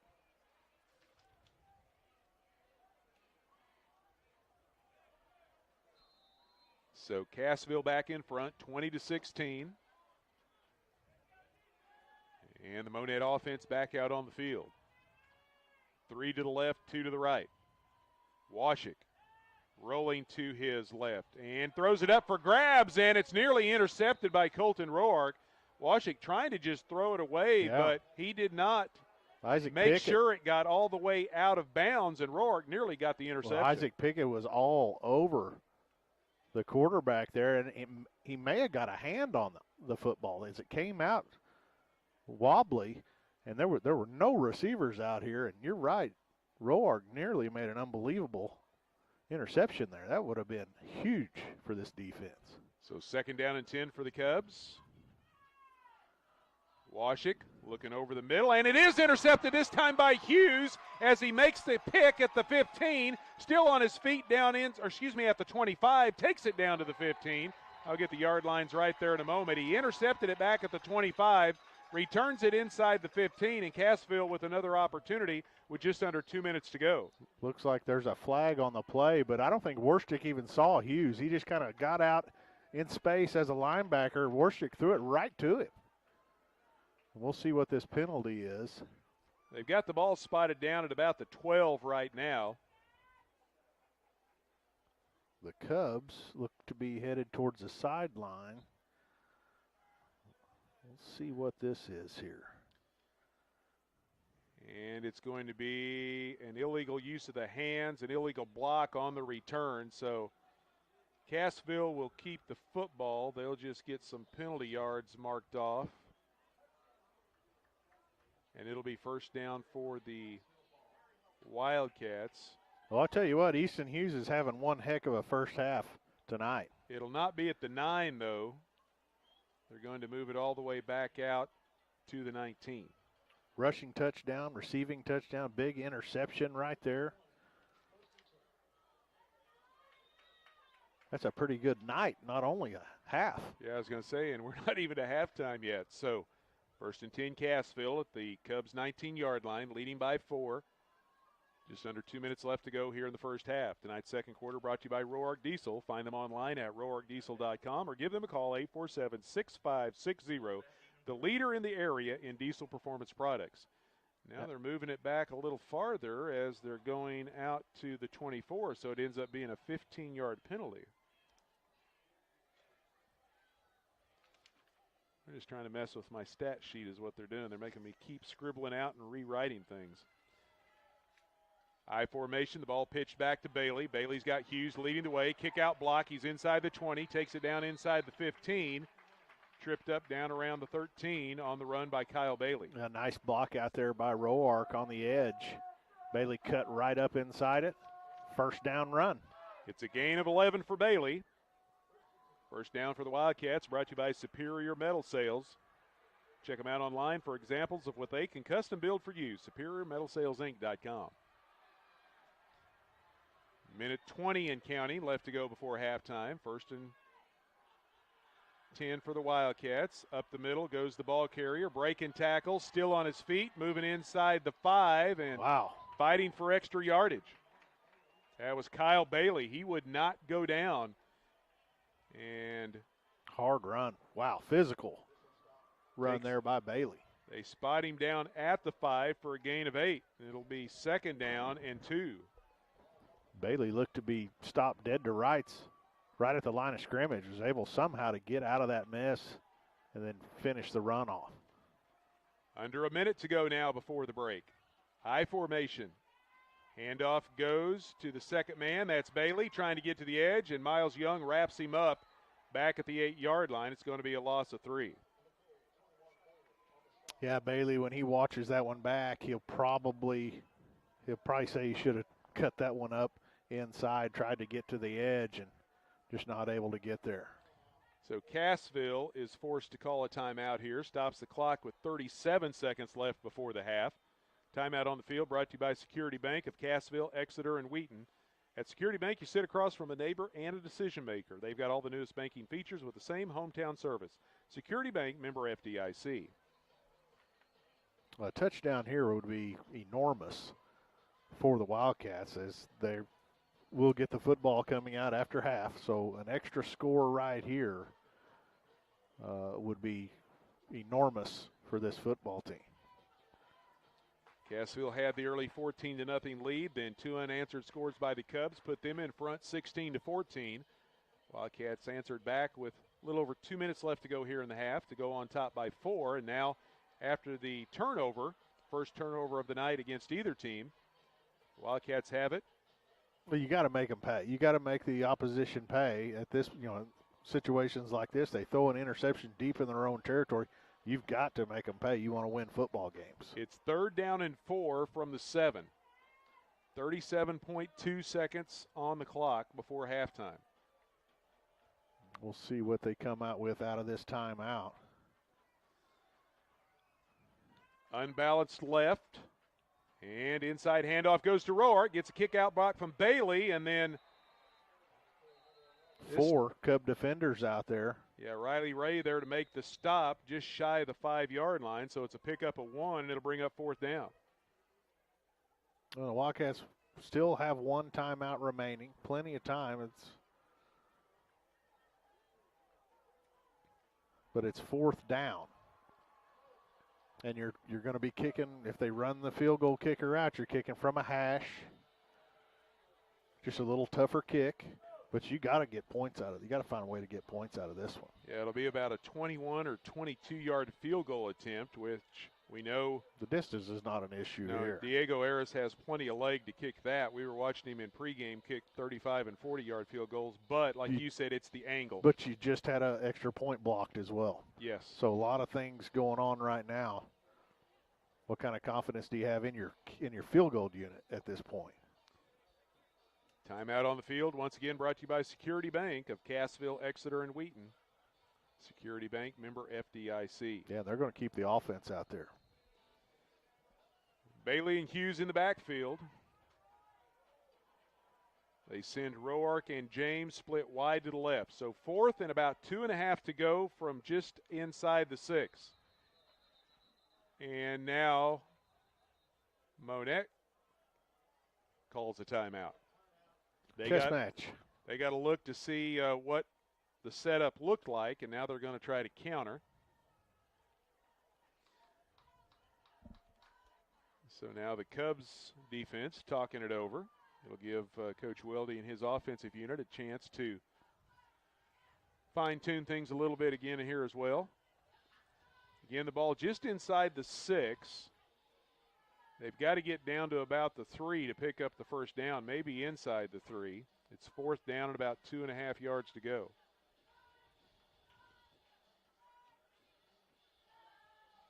Penalty against Cassville's kind of disrupted this possession here because it looked like they were going to have it all the way down inside the 10, but the penalty brought it all the way back out to about the 25. But Wildcats have pushed back inside the 10, but now they're facing 4th down. The Cubs with a couple of nice defensive stops on the short side of the field. And with 29 seconds left before halftime, Cassville looking to extend their lead. They go with Bailey all alone in the backfield this time. Rose rolling to his left. He's got some time, throws down this goal line. The catch is made. Did he get into the end zone? Yes. Touchdown, Cassville. Yeah, great play. Great catch out there Rose led Roark right towards the pylon, and you saw the hands with the white gloves extend at the end of the play, secure the football into the end zone. 4th down, touchdown play for the Wildcats. A 6-yard strike to Colton Roark running down the goal line, and Cassville extends their lead. Now the extra point attempt by Eros is up, and it is good. And with 22 seconds left here in the half, Cassville on top, 27-16. Well, again, the Cubs give you a gift, an interception deep in their own territory, under 2 minutes to go until halftime. You got to find a way to get points, and the Wildcats do, converting a 4th down into 6 points. 5 plays, 24 yards. Took a minute 30 off the clock and leaves the Cubs with 22 seconds left here before the break. So Cassville turns the turnover into a touchdown. The Wildcat touchdown brought to you by Willis Insurance on the square in Cassville and conveniently located in Shell Knob in the Bridgeway Plaza. Willis Insurance, your trusted choice insurance agent. The Wildcat Extra Point brought to you by Berry Electric Cooperative. Internet reliability is spelled go back. Diego Eros set to kick it away. The Wildcat kickoff brought to you by Lane Stubblefield and Reese Nichols. They want to be your real estate agents. Check them out online at lane.reesenichols.com. Eros boots this one, a line drive, and this will sail over the head of Messer and into the end zone for a touchback once again. Well, we talked in pregame about field position, and Eros, last 2 kicks, he's kicked the ball into the end zone, forced the opposition to start at their own 20. That's 80 yards in about 23 seconds here for the Cubs. Well, you got to keep everything in front of you. Absolutely. Now. 1 timeout remaining for each team.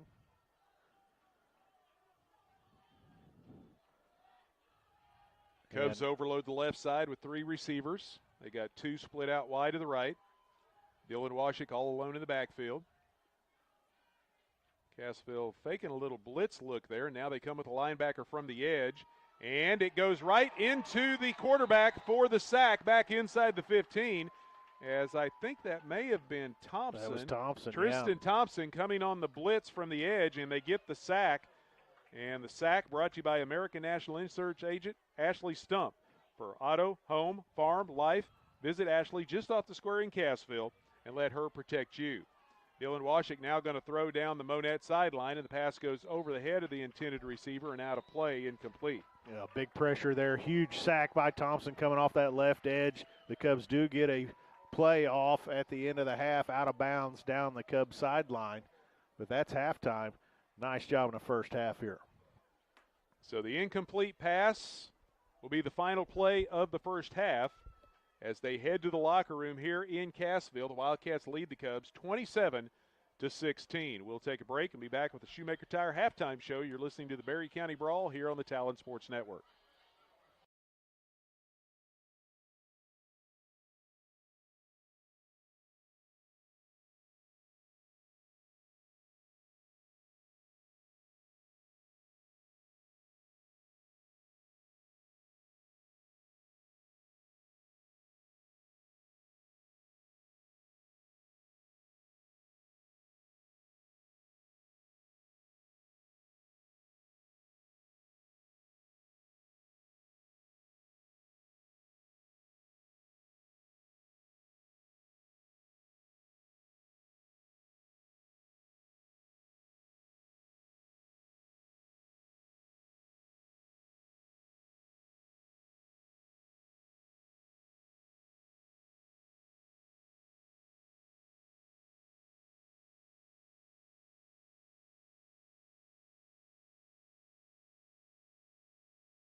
Role models are more important than ever in today's society. You can serve as a role model for others the next time you display good sportsmanship at a high school athletic event. Good sports are winners and are also vital to preserving our fine sports traditions. So the next time you attend a sporting event, remember to be a good sport and help rekindle the spirit of citizenship. This sportsmanship reminder brought to you by Access Family Care with locations in Cassville, Neosho, Aurora, Mount Vernon, and Joplin. Your Wildcat broadcast team is brought to you by Les Jacobs Ford. At Les Jacobs, they finance what they sell, and they promise a laid-back experience, competitive rates, and no paperwork or document fees. That's zero fees at Les Jacobs Ford, satisfaction guaranteed. Find out more at lesjacobsfordcassville.com. Your Wildcat broadcast also brought to you in part by MetaPlansPlus.com. Eric Seifert, your local trusted licensed insurance agent for Medicare health insurance plans. Find out more at MetaPlansPlus.com. Back at Cassville, the 2024 edition of the Barry County Brawl, and at halftime, Cassville leads Monett 27-16, and it's time for the Shoemaker Tire halftime show. Shoemaker Tire, family-owned and operated in Golden, Missouri, serving customers in southwest Missouri and northwest Arkansas since 1961. Cassville scored on their very first play of the night after they held Monett on the Cubs' first possession and forced the Cubs to punt. Easton Hughes on the first offensive play of the night for Cassville took it 79 yards for a touchdown, and the Wildcats were out in front. Then Cassville added to that a 7-yard touchdown run by Colton Roark, completing a 10-play, 68-yard drive, had the Wildcats leading 14-0. But then back come the Cubs. Early in the second quarter, a 4-yard run by Colin Umfleet that capped off a 15-play, 67-yard drive that took over 5 minutes off the clock, and the Cubs cut into the Cassville lead. And then with 8:58 left to go in the half, an 11-yard run by Umfleet after Cassville had to punt the football, and a good return got the ball back in Cassville territory by the Cubs. Took them only 2 plays to cover the 47 yards, and Umfleet punches it in, and Monett had the lead 16-14. But then Cassville responds on a drive by the Wildcats, 15 plays, 68 yards. The final 8 yards on a pass from Bodie Rose to Easton Hughes. The PAT was blocked to make it 20-16 Wildcats. And then after a Monett turnover late in the first half, Cassville takes it in from 24 yards out. The final play, a 6-yard pass from Rose to Colton Roark, and the PAT by Eros was good, and it's 27-16 Wildcats here at the half. Got a lot going on in this one tonight. A lot of offense and points being scored here at halftime, and this is Barry County Brawl. It's a fun game. As a fan of football to watch. A lot of things going on. A lot of balls in the air.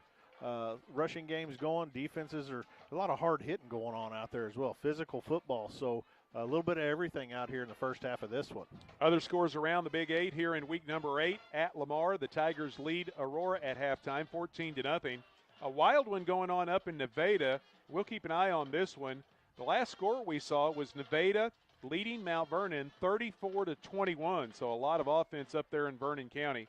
Seneca's got a 28-14 lead at East Newton late in the first half. McDonald County playing the non-conference game this week, and they've got a 42-0 lead over Kansas City Central. And a couple of schools we were talking about in the district that we'd be keeping an eye on tonight. Both of these teams ahead of Cassville in the district standings right now. Reed Spring leading Buffalo 22-0, and Forsyth trailing Fair Grove 21-7. Yeah, some interesting scores around there, and that Nevada Mount Vernon score, that's what was popping up, and that said it was a first quarter score.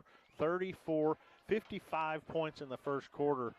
I'm going to have a hard time believing that. Maybe it's right, but that's the score that popped up on our screen. Yeah, that's a lot of points in the first half, but in the first quarter, somebody may have forgot to adjust their quarter. I don't know. We'll keep an eye on that one, but a wild one going on up there at Nevada.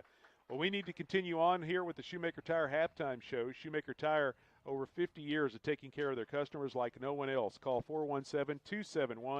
417-271-3490. We've got the first half stats to go over as the Cassville Marching Band entertains the crowd here tonight in Cassville. It's the Barry County Brawl, and the Wildcats lead the Cubs 27-16. You're listening to Big 8 Conference Football here on the Talon Network.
Back at Cassville, we are at halftime. The Wildcats lead the Cubs 27-16 here in the 2024 Barry County Brawl. Your halftime show brought to you by Shoemaker Tire. They're people you can trust for tires. Find them online at shoemakertire.com. They're located Highway 86 in Golden, Missouri. You can always give them a call, 417-271-3490. Some of the numbers from the first half: Monett, 9 carries for 54 yards. They completed 9 of 18 passes for 111 yards for 165 yards of offense. Cubs picked up 6 first downs. They turned it over once on an interception. They were penalized 6 times for 52 yards and punted once for 41 yards. Cassville, 26 rushes for 191 yards, 5 of 7 through the air for 53 yards, for a total of 244 yards of offense. Wildcats picked up 10 first downs, did not turn it over. They were penalized 5 times for 45 yards and punted once for 31 yards. Colin Umfleet has carried the ball 8 times for 60 yards and a touchdown for the Cubs. Carson Nesselrode leading the way right now in the receiving stats with 5 catches for 53 yards. Landon Brandt with 2 catches for 44 yards. Umfleet also has a catch for 8 yards, and Soriano a catch for 6 yards on the night. For the Cassville Wildcats, Easton Hughes, 5 carries, 97 yards and a touchdown. Colton Roark, 5 carries, 16 yards and a touchdown. Kyle Bailey has 41 yards on 9 carries, and Bodie Rose 37 yards on 7 carries. Roark also has 3 catches for 44 yards and a score, and Easton Hughes has 2 catches for 9 yards and a touchdown. Yeah, just a lot of stuff going on, stats being put up tonight as we work our way up and down this football field. 27-16, Cassville leading here at halftime, and it's time for one of our giveaways. We haven't done this for a couple of weeks, so we're going to give away something new tonight. Ooh. We're going to give away 2 passes to Fritz's Adventure in Branson. Now, Fritz's Adventures, it's not brand new. It's been down there for 3 or 4 years, but it still looks like a brand new facility. They've got indoor and outdoor entertainment. There's no expiration date on these passes, so you don't have to go this fall or this winter. You can wait until the weather warms up next spring. But they've got all types of things for the kids and for the adults as well, for that matter. They got climbing walls, they got mazes, they got zip lines, they've got laser tag, all types of fun indoors and outdoors. Fritz's Adventure in Branson, and I've got 2 passes to Fritz's Adventure, and all you got to do, we're going to keep it simple again, just be the first person through on the phone lines. 417-489-2277, 489-2277. First person through on the phone gets those 2 passes to Fritz's Adventure. Yeah, that'll be fun. That'll be a good trip. The indoor facility is really cool. It's about 3 stories tall. They got these huge zip lines and climbing walls inside. They've got the zip lines outside as well. So you can find fun for the whole family right there at Fritz's Adventure in Branson. And again, 2 free passes, 489-2277. That's 489-2277. All right, we are going to take another break. Let you hear from our sponsors as we continue on with the Shoemaker Tire Halftime Show. You're listening to Big 8 Conference Football here on the Talon Network.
Back in Cassville, the Wildcats lead it here at halftime, 27-16 over the Monett Cubs. We've got our final 3 minutes of the warm-up period before we get set to start the second half. One correction on the stat sheet. Colin Umfleet's got 2 rushing touchdowns here in the first half, 60 yards on the ground and 2 rushing touchdowns for the Cubs. And that's going to wrap up tonight's Shoemaker Tire halftime show. Shoemaker Tire, people you can trust for tires. Find them online at shoemakertire.com or call 417-271-3490. Wildcats will get the ball to start tonight's third quarter. We're going to step aside one more time and be back with the second half. You're listening to Big 8 Conference Football here on the Talon Network.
Sammy Clapper and Jeremy Marple back with you here in Cassville, just about ready to start the second half. Cassville leading Monett 27-16, and the Wildcats will get the football to start the third quarter. Tonight's third quarter brought to you by J&M Pallet Company. At J&M Pallet Company, they specialize in new, used, and custom-built pallets. Jeff and avid Wildcat supporters backing Cassville all the way. In God We Trust is their motto at J&M Pallet Company. Phone 847-6732. Bodie Rose drops back inside his own 20, awaiting the kick of Matthew Simmerad. Simmerad's had a couple of different styles of kickoff back in the first half. One was a little pooch kick, and then another was a line drive that he angled away from Rose, as they're going to try to keep Bodie Rose from using that speed against him. We'll see where this one goes. The first 2 kickoffs were towards the right side. We'll see if Simmerad continues to employ that as we get our first kickoff of the second half. Cassville jumped out to the early 14-0 lead. Monett then scored twice in a row to take a 16-14 advantage. But then Cassville with 2 touchdowns before the half comes to a close, and they lead at 27-16 here at the start of the third quarter. Simmerad gets the whistle. He approaches and boots it away. This one another high short kick, fielded at the 25 by Rose. Has a head of steam. He's out across the 30, across the 35, and is taken down at the 37-yard line as the tackle made out there by, guess who? Well, they've redone their rosters a couple of times this year, and they still don't have a number 11 on there, so we've got our mystery man. Well, we made it to week 8 before we had a mystery man. We apologize for that. We'll try to get that a little later. We've got a winner. Kim Cooper is our winner of the 2 free passes to Fritz's Adventures, and we appreciate Kim for listening, and congratulations. So 1st and 10 Cassville at their own 37. Wildcats running the ball on first down. Easton Hughes dragging players along for the ride. He takes it across the 45 out to the 47-yard line. This one's going to be close to a first down. A good hard run there once again by Hughes. Physical football out there. Wildcats scoring that touchdown and going into halftime was a big-time play. They have a golden opportunity here receiving this second half kickoff to go down and extend this lead. It will be a first down, so 10 yards picked up by Hughes puts him over 100 yards on the night. Wildcat first down brought to you by Superior Metal Sales. Find them online at superiormetalsalesinc.com and find out what they can custom build for you. On 1st and 10, Bodie Rose into Monett territory. Lowers the shoulders and plows ahead inside the 50, down to about the 47. It's a gain of about 5 yards. Looks like they're going to give him 6, and it'll bring up 2nd down and 4. I'll tell you what, Rose, he runs the football extremely hard. They've got him listed at 170. I don't know if he's quite that big, but he would be, if he was 220 pounds, he would be dangerous. He runs viciously. Yeah, he would hurt people. So 2nd down and 4 to go for Cassville. They give it to Hughes. Hughes sidesteps the defender and falls forward to a pickup of maybe a yard. Good job by the Cubs defense on that one. Stops Hughes at the 46, and it'll bring up 3rd and 3. 3rd and 3 in Cub territory. Wildcats taking their time, certainly. Cassville just 1 for 7 on 3rd down conversion tries in the first half, but they did convert 2 4th downs. Twin receivers wide to the left, split backfield. Bailey and Hughes behind Rose. Still plenty of time on the play clock. They give the ball to Easton Hughes, and Hughes is stacked up right at the 45 for a short gain of only 1, and it'll bring up 4th down. Hughes slung to the ground at the tail end of the play. Cassville fans wanting a flag. And Coach Weldy actually talking to one of the officials. But 4th and about 2 yards to go right here at the Cub 45. Wildcat offense on the field. Well, the Wildcats were 2 for 2 on 4th down attempts in the first half. They're going to try one here on 4th and 2 at the Monett 45. And now we got movement. And did the Cubs jump off sides? And yes, they did, and it gives the Wildcats a free 1st down. Easy 1st down right there. The easiest one the Wildcats will get tonight.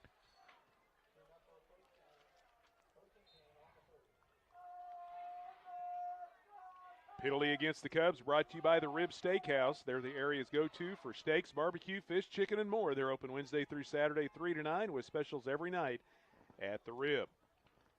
1st and 10 Wildcats at the Monett 40-yard line. Bodie Rose pitches the ball back to Bailey. He's got Hughes leading the way. Bailey wrapped up from behind, though. Good pursuit that time by the Cubs defender over there. Miles Young was able to come in and get the stop.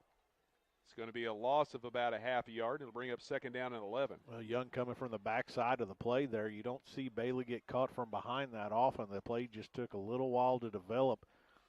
Trying to run patient, letting a block sit up in front of him, and he just got caught. 27-16, Cassville with the lead. 8:50 left to go, 3rd quarter. Twin receivers to the left, split backfield behind Rose. Up under center, and Rose is going to run the football. Pulls the ball out of the belly of one of the running backs and turns the corner, takes it inside the 40. One side judge says the 38. Are they going to put it at the 38? Yes, they are, and it's a gain of 3, and it'll bring up 3rd down and 8. Yeah, the Cub defense really stacking bodies in there to stop the run. Trying to get this football back. Clock continues to roll, down to 8 minutes and 10 seconds left to go, 3rd quarter. Wildcats quickly up to the line of scrimmage. Bodie Rose pitches the ball back to Hughes. It's the halfback option. They've got the streak down the far side. Pass was intended for Roark, I believe, but the ball was overthrown, incomplete. And it'll bring up 4th down. 4th and 8 here, and Wildcats are going to try to play the field position game here and see if they can pin the Cubs deep down there. 4th down and 8, and Bodie Rose in to punt.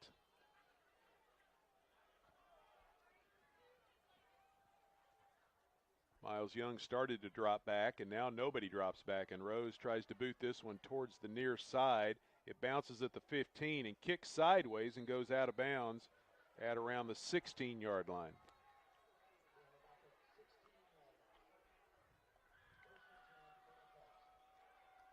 All right, not going to be a long punt in the stat book, but the Cubs will have to start inside their own 20. Down the nose of the football, as you said, right at the 16. 27-16, Cassville with the lead. Monett with their first possession of the second half with 7:50 left to go here in the third quarter. Dylan Washik's got Umfleet in the backfield, hands the ball off to him, and this time the Cassville defense gets to Umfleet and drops him for a loss. Just unbelievable pursuit right there, almost like the linemen weren't really ready to go on the plays. Yeah, Isaac Pickett was the first guy there, and then just everyone else came in afterwards. Pickett, Hunter Morse, also Chance Freed in on the play. Those guys just shot through there untouched. It's a loss of 5, and it'll bring up second down and 15. Umfleet this time resets around to the left side. There's 3 receivers off wide that direction as well. Cassville showing a blitz. Here comes Thompson. Washik throws underneath, and the pass is incomplete. I don't think and it'll bring up third down and 15 from the 11. Yeah, we were shielded a little bit from the play, but it looked like I guess the ball just kind of hit and went right to the ground. So the Cubs 0 for 4 on third down conversion tries back in the first half. Washik with some time to throw. Now he rolls to his right, lets it fly, and he overthrows the intended receiver, and it'll bring up fourth down. A lot of whistles out there looking for flags. Got an offensive lineman for the Cubs a little slow getting up, and there is a flag back there around the 5, and that's right where that lineman was on the ground, and may have a holding call against the Cubs.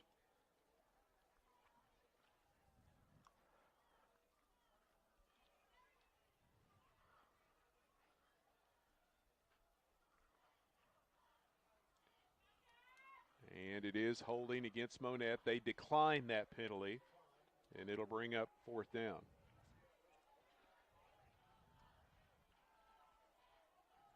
And the Cubs bring the punt unit on the field here. Wildcats should get the ball back with pretty good field position. Yeah, Landon Brandt's going to be punting out of his own end zone, but Bodie Rose, nope, looks like Colton Roark's going to return this one. He'll drop back around the 50. Roark's way back there. Brandt's got a good leg. He kicks this one high. It bounces at the 47 and takes a Monett roll inside the 40 all the way back at the 38-yard line. So Brandt with a good kick gets the Cubs out of a big hole. Well, the Wildcats not interested in setting up a return. Just electing to let the football roll down through there, and they'll get the football back. Right around their own, what is that, 38, 30, yeah, it looks 37-yard like line? at the 38, looks like, is where they're going to put it. 6:48 remaining in the third. Wildcats have 11-point lead, 27-16. Ends up being a 51-yard kick, no return. First and 10, Cassville at their own 38-yard line. Full house backfield. Here they come around the right end, and penalty flag flies at the end of the play. Bodie Rose, the ball carrier, gets back to the line of scrimmage, and that's going to be it. But we'll see what this flag's about. I think you might have a face mask against the Cubs on this. And it is a personal foul face mask, yeah. So a big one right there. That will take the football into Monett territory. The 15-yarder marked off against the Cubs. Penalty flag against Monett, brought to you by the Rib Steakhouse. They're the area's go-to for the best steaks, barbecue, fish, chicken, and more. They're open Wednesday through Saturday, 3 to 9, with specials every night at the Rib.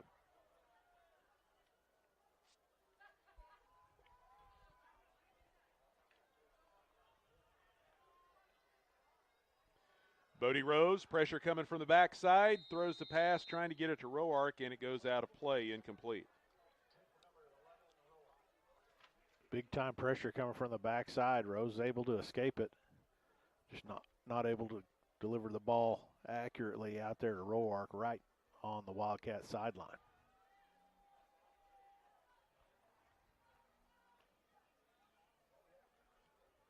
So second down and 10 facing the Wildcats. We're halfway through the third quarter. Cassville leading 27-16.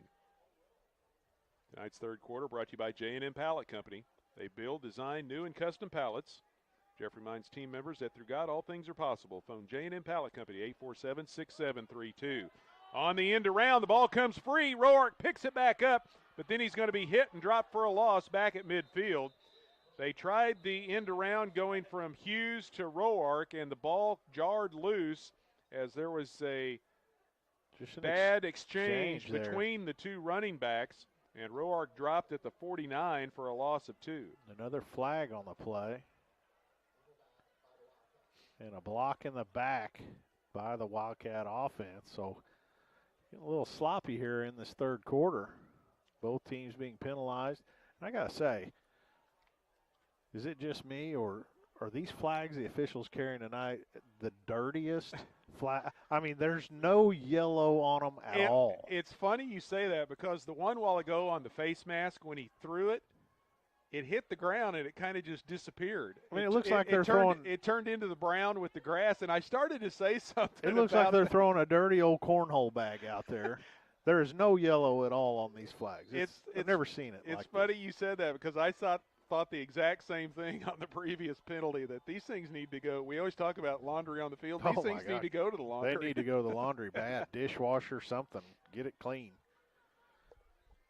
Well, it'll move the ball after the penalty all the way back to the Cassville 43-yard line. Wildcats facing second down and long and running the football. They take it to the short side of the field. Colton Roark stopped just short of the 50-yard line. Good hard run there. Was able to pick up nearly 7 yards. Well, now they don't give him the greatest spot, so it's going to be a 6-yard gain to the 49. A little toss sweep around the left edge, following a couple blockers. Just a mass of bodies around there. So we tick down about 5 minutes and 15 seconds remaining here in the third quarter. Third down and 14 facing Cassville. Hughes is the lone setback. Man comes in motion. Roark splits out. He gets the pass from Rose at the 45 of the Cubs and then is knocked out of bounds just shy of the 40-yard line. Got a big chunk of the yardage needed, but not quite enough to move the chains. We'll see what the Wildcats want to do here on fourth down from the Monett 41. Fourth and about 4.5 here, maybe 4 yards. They may see if they can get the Cub defense to jump again here. Yeah, Barry Entos brings the play in from the sidelines. He and Roark will go out wide to the left. Hughes and Bailey in the backfield. Rose takes the snap on 4th and 4. Pump fake. Pressure coming. He has to elude that pressure. Now he's going to try to get to the sidelines, and he is not going to pick up the first down, and the Cubs turn him over on down. Yeah, I think he waited just a little too long to take off with the football. When his initial receiver was covered up, I think if Rose just took off with the ball, he may have been able to race to that pylon. He held on to it just a shade too long, not quite able to get there. So Monett takes over at their own 40, trailing 27-16. 4:51 left to go here in the third quarter. Again, tonight's third quarter brought to you by J&M Pallet Company. Remember, during the third quarters of your life, praise God whether you win or lose and give him the victory. Phone Jeff for all your pallet needs at 847-6732. The officials having a little discussion on the far side with the Monett Cubs coaching staff. Now we appear to be ready to go again. The referee steps in, has a word with the umpire. He sets the ball down at the 40-yard line. The Cubs have it 1st and 10. Dylan Washik all alone in the backfield. 3 receivers left, 2 to the right. Cassville showing blitz. Here they come. Thompson, it's a low snap, and Washik falls on the football back at the 30-yard line. Yeah, the ball just never got there. Rolled right between Washik's legs. Well, they spot him all the way at the 32, so you get a pretty favorable spot there. Loss of 8. It looked like they may have had a backup center in the game as we see a substitution there. Different center coming in the ball game here. I can't tell if that's the one that started the game or not. Washik this time steps up, throws it out to the 35 to Nessel Road, and right there is Colton Roark to bring him down for a short gain of only a couple of yards. Yeah, nice job there tackling in the open field. Roark able to get into his legs, wrap him up right to the ground. Third down, way behind the chains right here. Big opportunity for this Wildcat defense. Cubs still looking for that first third down conversion of the night, facing third down and long. They've got to get all the way to the 50 to pick up a first down here. And we've got movement prior to the snap. I believe one of the receivers started downfield before the ball. A lot of this is going on sound as Washik claps for the football, and the receiver went on the clap, and the center never snapped the ball. He waited just a split second, and it cost the Cubs 5 yards. Yeah, I mean, the receivers, I mean, all they have to do is look down the line of scrimmage and, wait for the ball to move. I mean, they're a long way from the football. They don't need to be jumping on sound. Nesselrode goes in motion. That overloads the right side with 4 receivers. Washik rolling that direction on third and a bundle. Gets to the sidelines, throws it into the Monett bench, and it'll bring up fourth down. Good pursuit once again, and Thompson just gutting it out, just big-time limp out there, playing tough, trying to chase down the Monett quarterback. Not quite able to get to him, but that pressure forced Warstick to throw the football away once again. The Wildcats going to get it back here. Incomplete pass stops the clock with 3:20 left to go, third quarter. Well, the Cubs defense turned the Wildcats over on downs, and now Cassville returns the favor. And Landon Brandt in to punt for the third time tonight. Colton Roark back at his own 30. Brandt, high kick, and this one he gets to turn over. It spirals, takes Roark all the way back to the 25, and now it goes by Roark, and it's going to roll all the way down to the 10-yard line. You've got to go get that football. You've got to go get it. You can't let the ball roll down to the 10 like that. The Cubs just essentially flipped the field on the Wildcats. And Coach Weldy is having that conversation as well.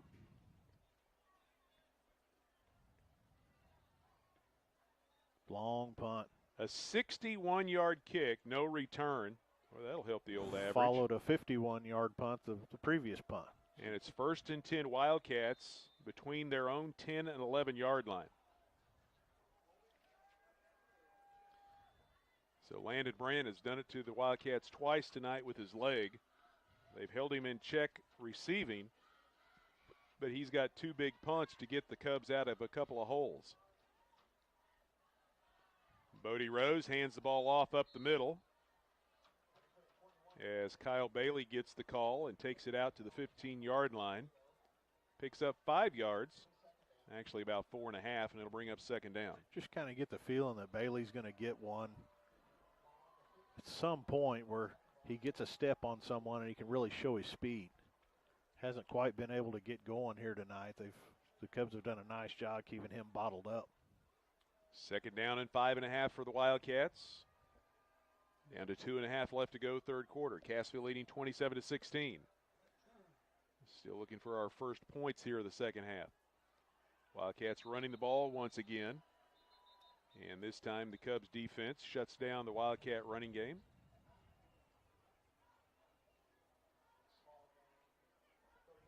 Easton Hughes, I think, with the carry that time, and it's going to be no gain on the play and bring up third down. Clock ticking down to 2 minutes remaining here in the third quarter. This third quarter's taking some time. We got through the first half pretty good. Third quarter's kind of hit the brakes on us. Wildcats have not had a lot of success on third down conversion tries tonight. Facing 3rd and 6. Here comes Bodie Rose. A couple of blockers in front. Breaks a tackle at the 20s into open space. He's at the 30, 40, 50. One man to beat, and Bodie Rose takes it to the house. Touchdown, Cassville. Yeah, big time play. Running that little quarterback sweep. Followed a couple blockers. He saw his seam. Broke an arm tackle. Off to the races. Great play there. Bodie Rose and the Cassville Wildcats. 85-yard touchdown run for Bodie Rose. And the Wildcats extend their lead.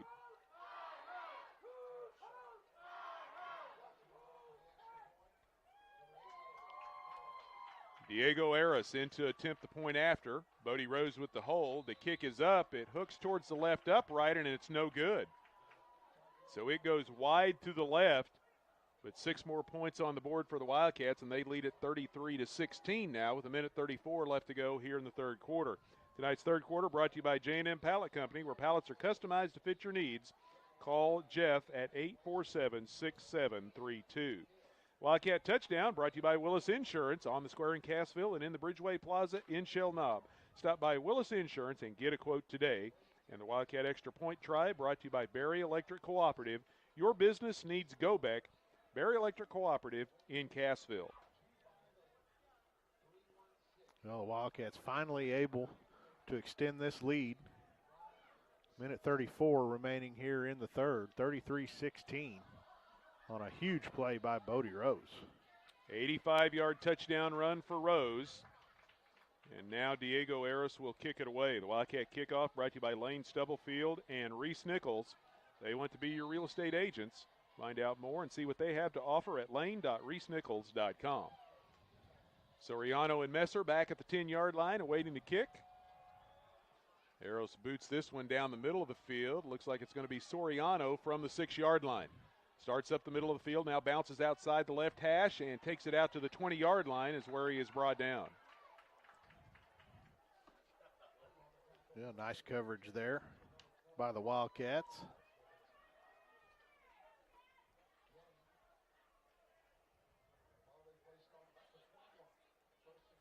Looks like they're going to put it between the 20 and the 21. Nose of the football touching the 21-yard line of the Cubs. Monett offense comes out onto the field. Dylan Washik alone in the backfield this time as they go 3 to the right, 2 to the left.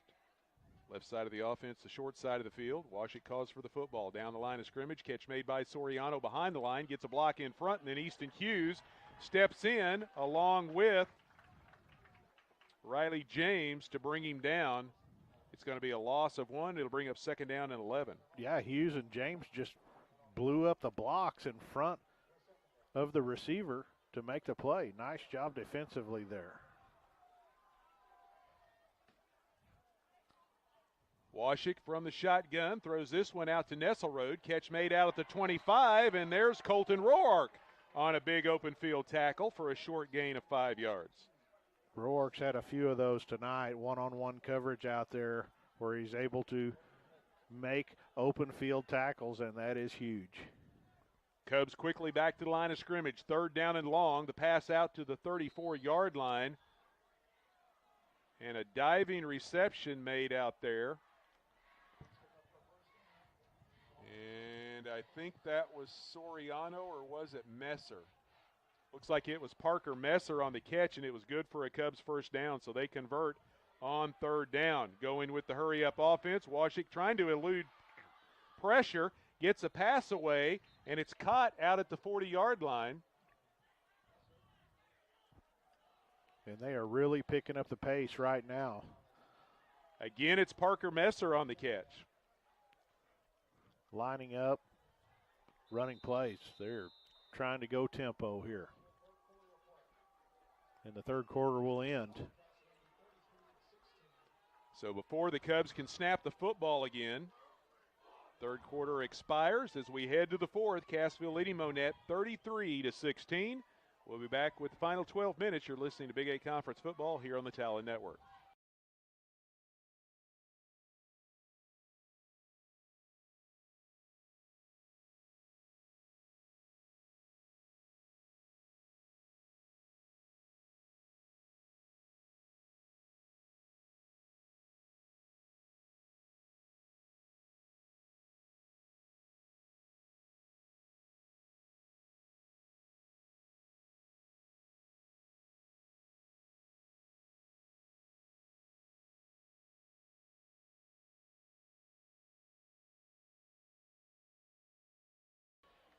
Sammy Clapper and Jeremy Marple back with you at Cassville. We head to the fourth quarter of the Berry County Brawl. Cassville leading Monett 33-16. Cubs with the football at their own 41-yard line.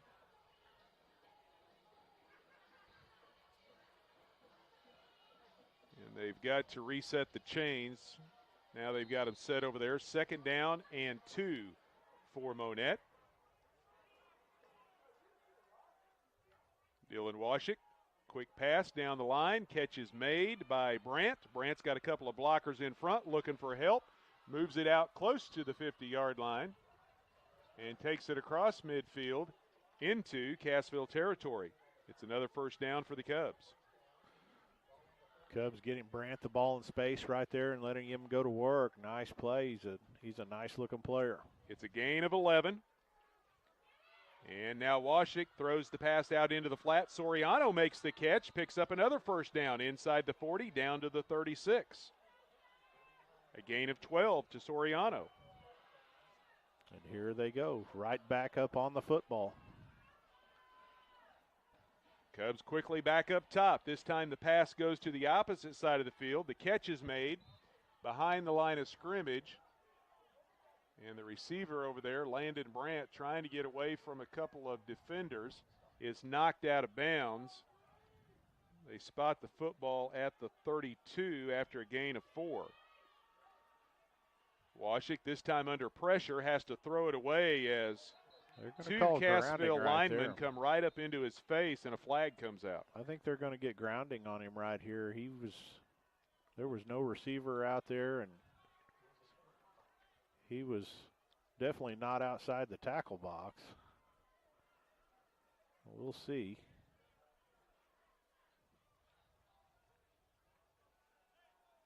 Clock is stopped with 11:05 left to go in the football game. 33-16, Cassville with the lead. Tonight's fourth quarter brought to you by First State Bank of Cassville. Convert an opportunity into reality at First State Bank of Cassville. Oh. Cassville had too many men on the field. The hurry-up offense of the Cubs caught Cassville in a shift, trying to get some personnel in and out, and they had too many men, and this is going to move the ball. Is that a 15-yarder, Todd? I was going to. Well, for some reason, the ball's been moved all the way down to the 16-yard line, which would be a 15-yard penalty. Coach Weldy's asking for an explanation here. I don't know if he's going to get it. Meanwhile, the Cubs up on the line of scrimmage, 1st and 10. Washik, pressure coming, and he will not get away from it. Sacked by Morris along with Zach Myers. The sack of Washik brought to you by Ashley Stump, your American National Insurance agent, just off the square at 110 West 7th in Cassville. Let Ashley Stump protect you. Yeah, nice job by those two guys really getting after the quarterback there. Big-time pursuit. It's a loss of 10. And now we got whistles and encroachment against the Cassville defense. So back and forth we go.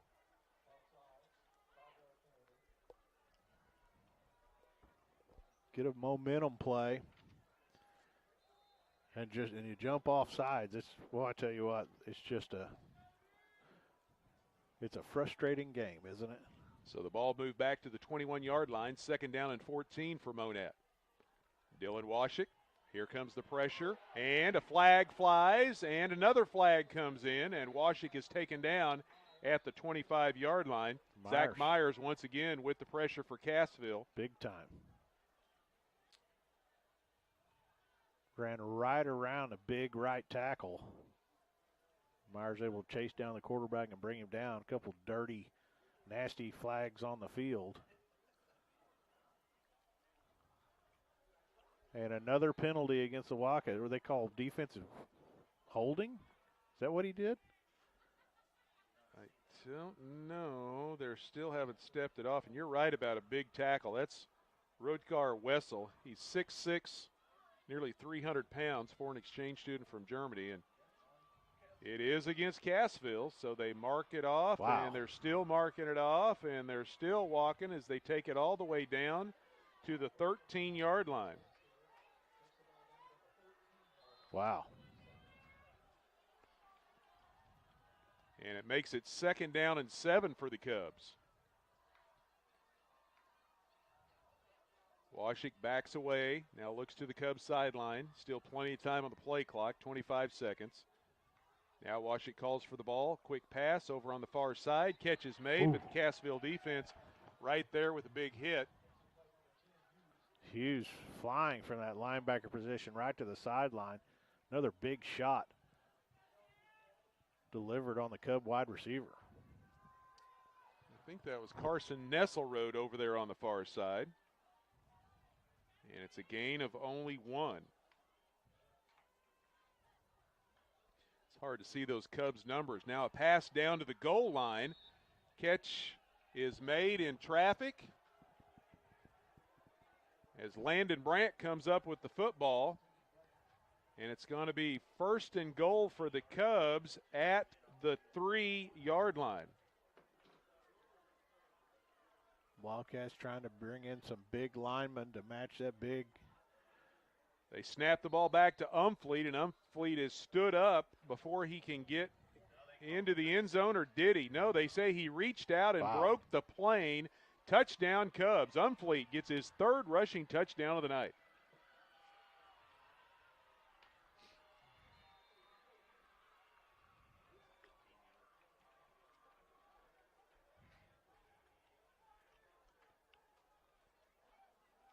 "13 plays, 79 yards. And the Cubs are on the board here in the second half. Now they go for 2. Umfleet, nice little stutter step at the line of scrimmage, and he takes it in to add the 2 points on to the Cubs total. And with 9:11 left to play, it's 33-24 now. Cassville with the lead after the 3-yard touchdown run and then the 2-point conversion added by Umfleet. Lots of penalties in this one tonight. The Wildcats really helped the Cubs out and moving them down the field with penalty yardage.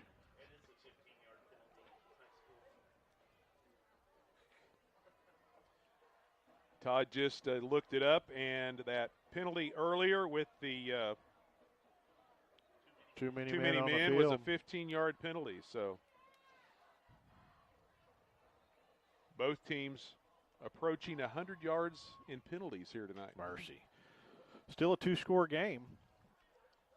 Bodie Rose drops back at his own 15, awaiting the kick of Matthew Simmerad.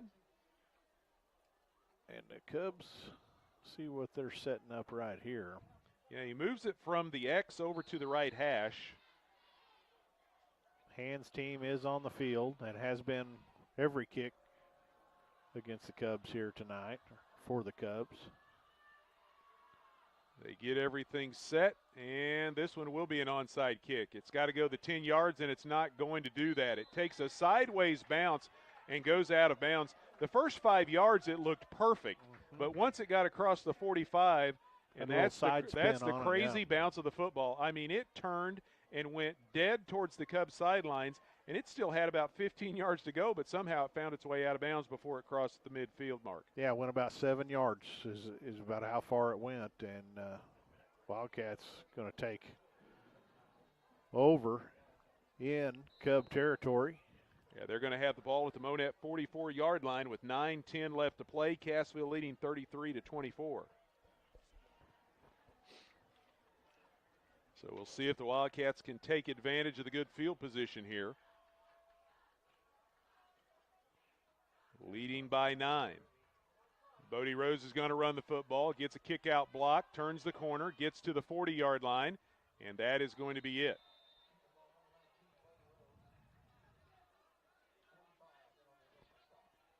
So it's a pickup of 4 yards. It'll bring up 2nd down and 6. Working around that left side, trying to follow a couple of blockers. Short gain there for Rose. Wildcats need to move the chains a couple of times in this drive, use up some of this clock. Riley James and Colton Roark split out wide to the right. Down to 8.5 left to go here in the 4th quarter. Bodie Rose up under center, gives the ball to Bailey. Big hole up the middle. He's inside the 35, keeps the legs churning, takes it down to the 33, maybe the 32. Picks up a Wildcat first down. The first down brought to you by Superior Metal Sales. You can find them online at superiormetalsalesinc.com. Check out their color gallery and find out what they can custom build for you. Yeah, straight ahead with Bailey right there. Got behind those pads, kept those legs churning. Picked up a big first down. Keep this clock moving along. Right at 8 minutes left in this game. 1st and 10 Cassville at the Monett 32 now.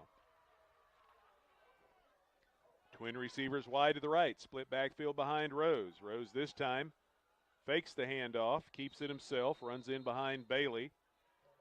Tries the middle of the Cubs defense and gets a couple of yards to the 30. Bring up 2nd down and 8. Clock continues to roll. Inside 7.5 left to play.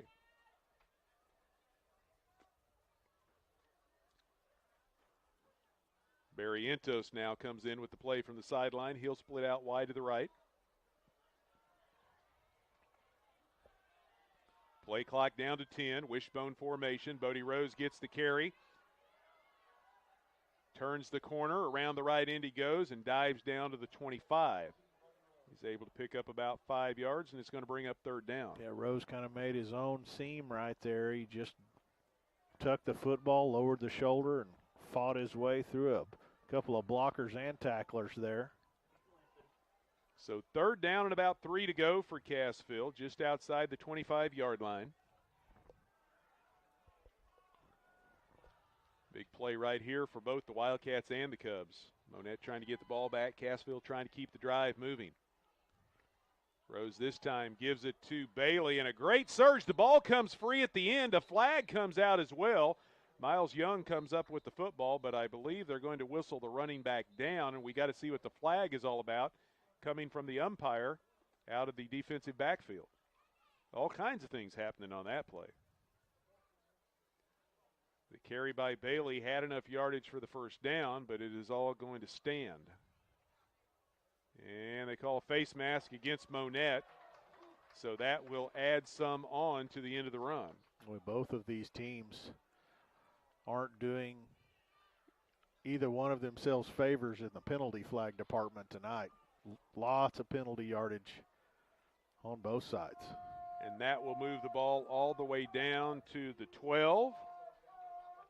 And it'll be a 1st down for Cassville. The Wildcat 1st down brought to you by Superior Metal, first in commercial and farm buildings. Call for a free quote, 888-364-9527.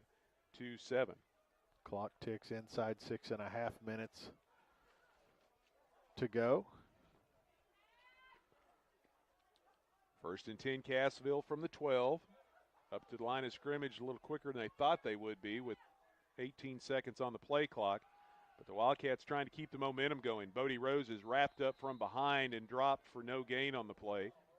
Good pursuit from the backside that time, as that was Kelby Canella making the stop. Or check that, that was Chris Spears. Chris Spears on the stop for Monett.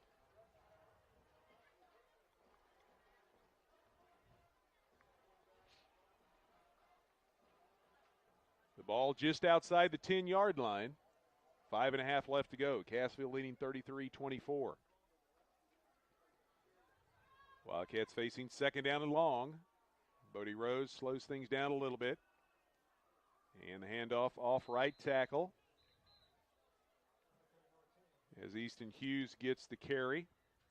Fights his way inside the 10 to the 9 for a hard-earned 1 yard. And guess what? We've got another 3rd down facing Cassville. This one 3rd and 8. They've managed to eat quite a bit of clock up. We're under 5 minutes now. They've still only converted 1 3rd down tonight. They've converted a couple of 4th down opportunities.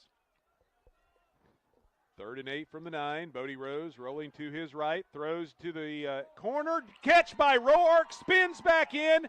And they call him down. Yeah, he reached out and caught the football at about the 1.5-yard line.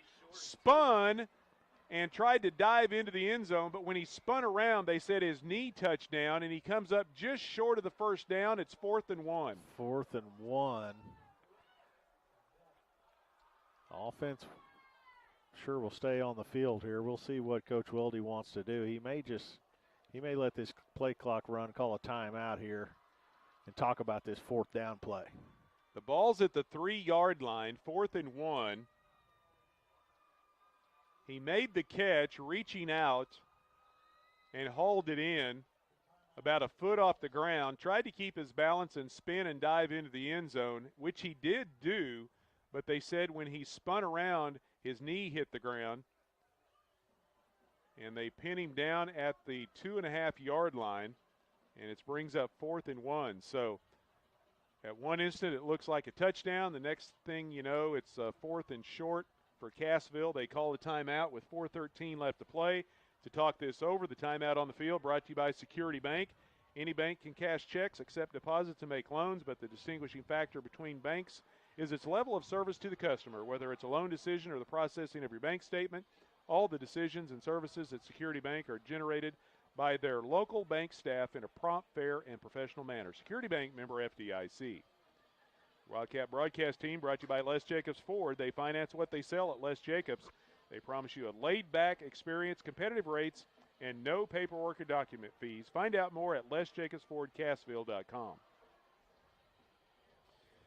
Well, here we go. 4th and 1 from just outside the 2, almost the 3-yard line. Cassville leading 33-24. Just over 4 minutes left to go in the football game. Wildcats go with the power I formation. Rose is going to carry it, and he takes it in for the touchdown. Nice job along the left side of that offensive line. 2 lead blockers leading the way, and Rose once again running explosively, crosses that goal line. Big score there, and another 4th down touchdown for the Wildcats tonight.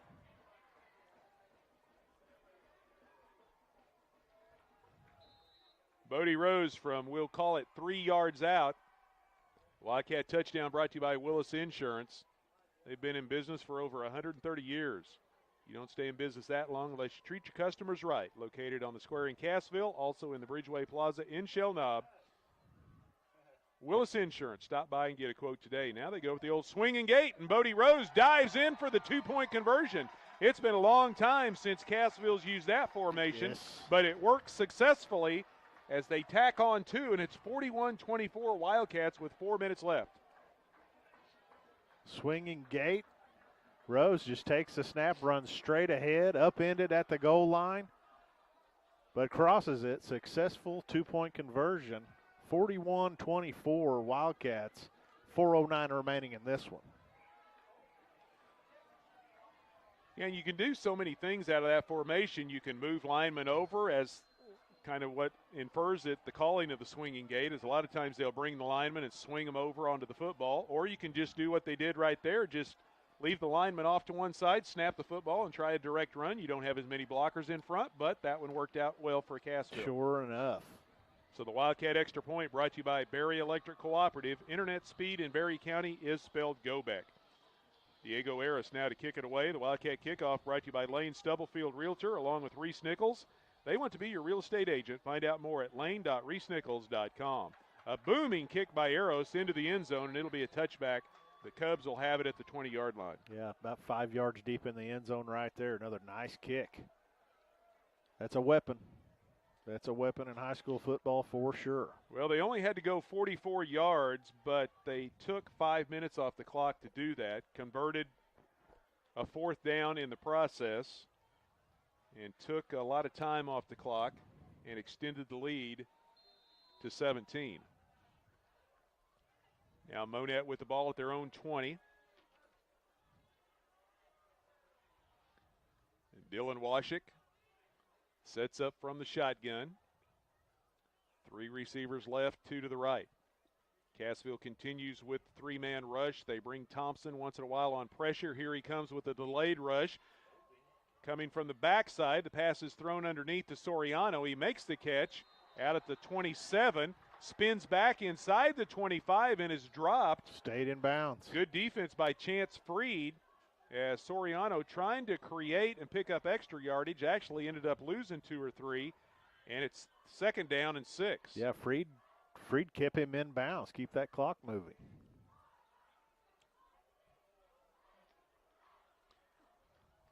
Now the pass thrown over on the left hash. Catch is made that time. I believe that was Nesselrode, or was it Umfleet? I think it was Nesselrode. It was Carson Nesselrode. Makes the catch out at the 34. A gain of 10. Washik looks right, goes over the middle, and the pass is batted away by Easton Hughes. Yeah, great play. Hughes getting out in coverage from that linebacker position, dove, laid out, knocked it down with the left hand right in the middle of the football field. So that'll bring up 2nd down and 10 from the Monett 34. We're down to 3:19 left to play. Cassville leading 41-24. Trip receivers to the right side this time for the Cubs. Thompson showing blitz. Here he comes. Freed comes around on the edge. Pass is thrown. Wide open down at the 45-yard line. The catch is made over there. As that was Landon Brandt, and that'll be a 1st down for the Cubs. First catch he's had in a while, maybe in this half. I don't remember calling his name. Very active in the first half of this game. It's a gain of 18. 1st and 10 Monett at the Cassville 48. Pressure coming up the middle. There's Thompson, and he takes down Washik with the sack. The quarterback sack brought to you by Ashley Stump of American National Insurance. For home, auto, farm, and life, visit Ashley Stump, just off the square, 110 West 7th in Cassville. Great timing there by Thompson. A lot of times when those linebackers blitz, the timing's got to be right, and he had perfect timing on that one. All the way back to the 45-yard line. 2nd down and 18. Washik looking to go up top. The pass is a little underthrown, and it's incomplete. It got through the hands of Roark and nearly dropped right into the lap of the intended receiver. And I believe that was Landon Brandt over there. Or no, check that. It was Nesselrode. Neither could come up with the football, and it'll bring up 3rd down. So 3rd down and 18 for Monett. We're down to 2:40 left to go.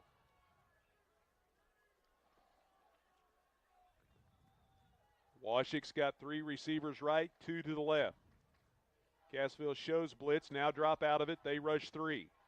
Washik's going to launch one. He's got Parker Messer over here on the near side, one-on-one with Riley James, and the pass is incomplete, and it'll bring up 4th down.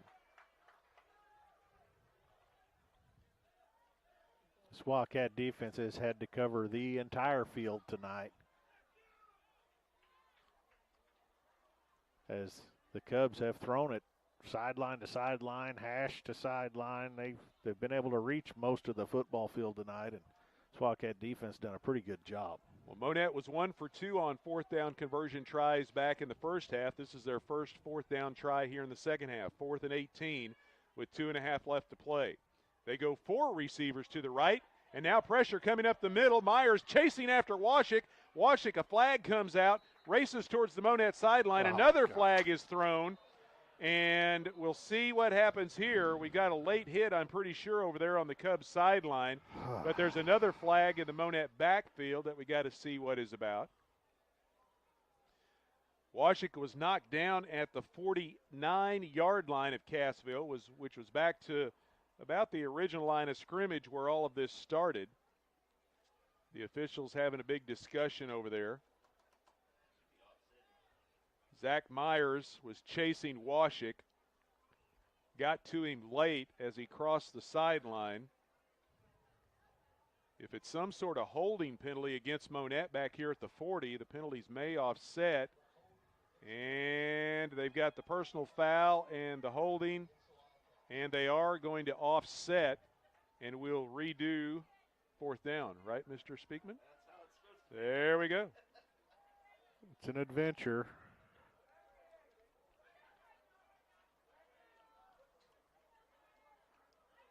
Looks like they have, well, they're marking off the personal foul yardage.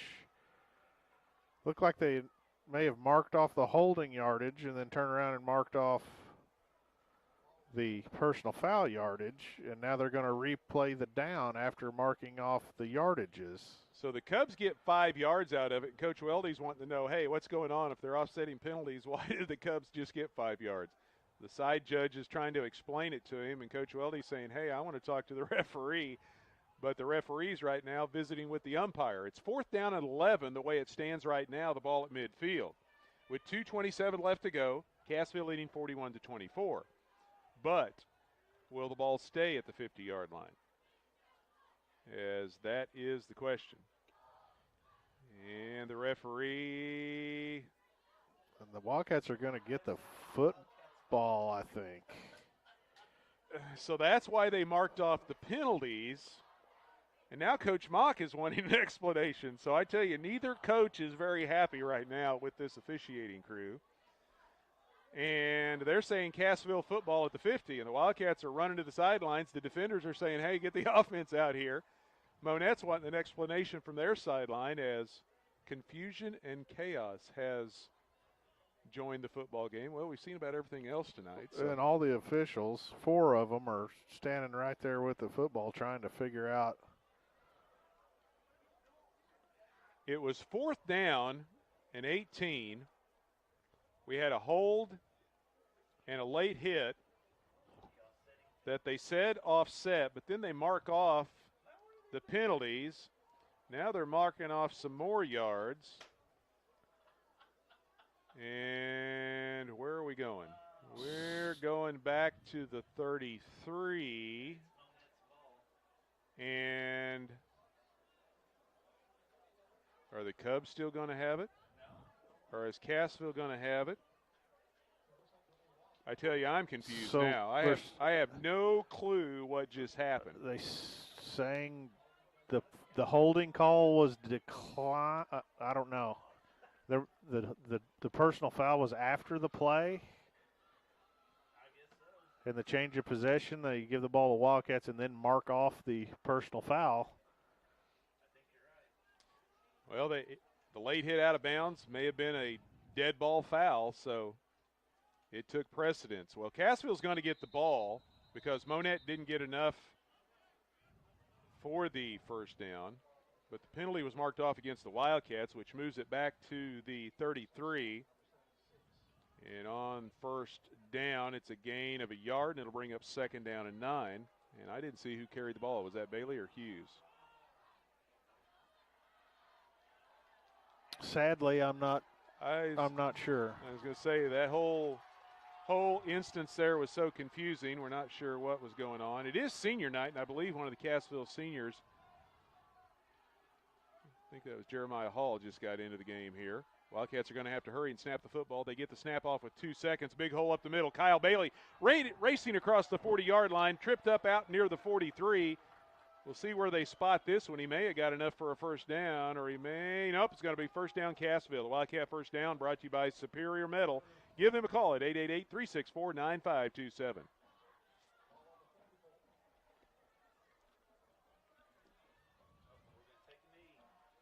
Wildcats should be able to knee this one out and keep the hardware.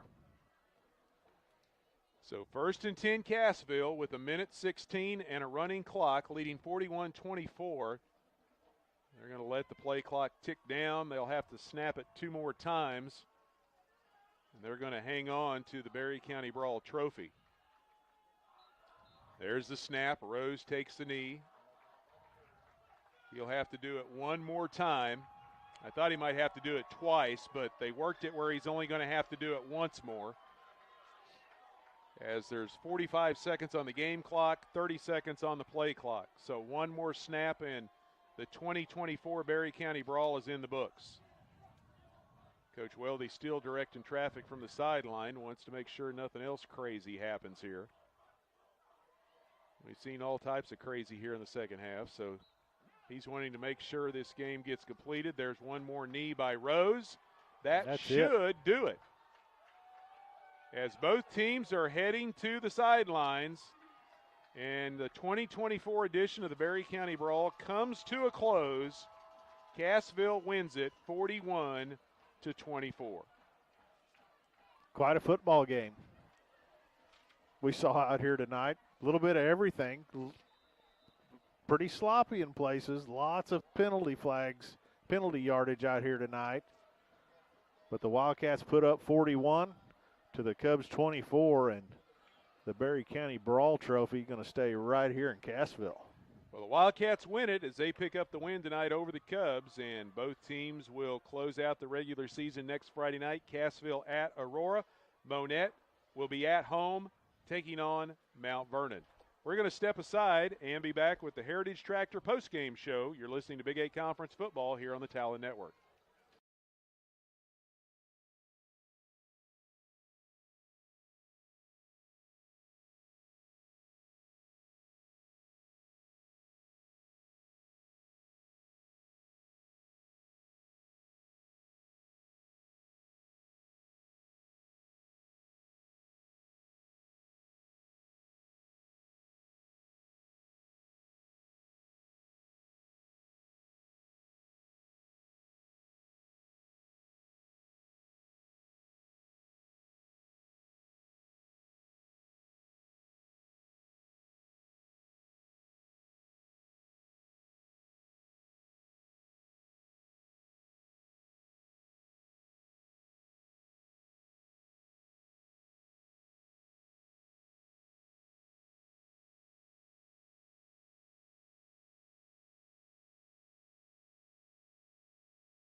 Back once again here in Cassville, the 2024 edition of the Berry County Brawl has come to a close, and the Cassville Wildcats retain the trophy. They won it last year. Monett had won the previous year, but the Wildcats won the trophy last year, and they win it again this year, 41-24 over the Monett Cubs. It was 27-16, Cassville with the lead at halftime.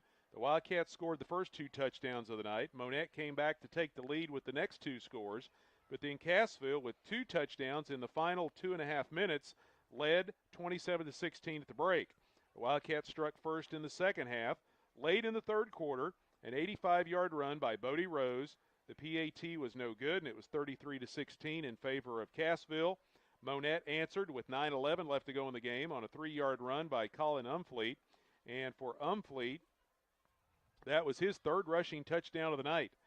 And then the 2-point conversion by Umfleet made it 33-24 in favor of Cassville. And then the Wildcats close out the scoring with a little over 4 minutes left to go in the game. A 3-yard run by Bodie Rose. His 2nd rushing touchdown of the ball game. The 2-point conversion was good. Our final score, Cassville 41, Monett 24. Hey, some big individual efforts out here on the field tonight. You start with Easton Hughes. What a game. What a first half he had. Then you go to the senior night, Bodie Rose, couple touchdown passes, couple touchdown runs, big plays.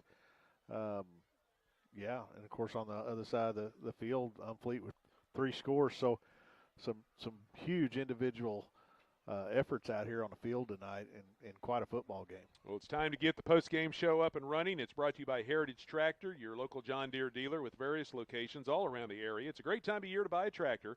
Stop in for great deals and low financing at Heritage Tractor. Find out more at heritagetractor.com. Both teams still out on the field, the fans milling around as well. It was senior night here tonight as Cassville recognized their senior players, cheerleaders, and band members prior to tonight's football game as well. And then the Wildcats win the brawl 41-24. Some other scores around the Big 8. Most everything has gone final, with the exception of the Mount Vernon-Nevada game. It is final now. Oh, it is final, 55-42. Nevada over Mount Vernon. A wild one between the Mountaineers and the Tigers. Yeah, big time. Tons of points. 97 points scored in that one. Good grief.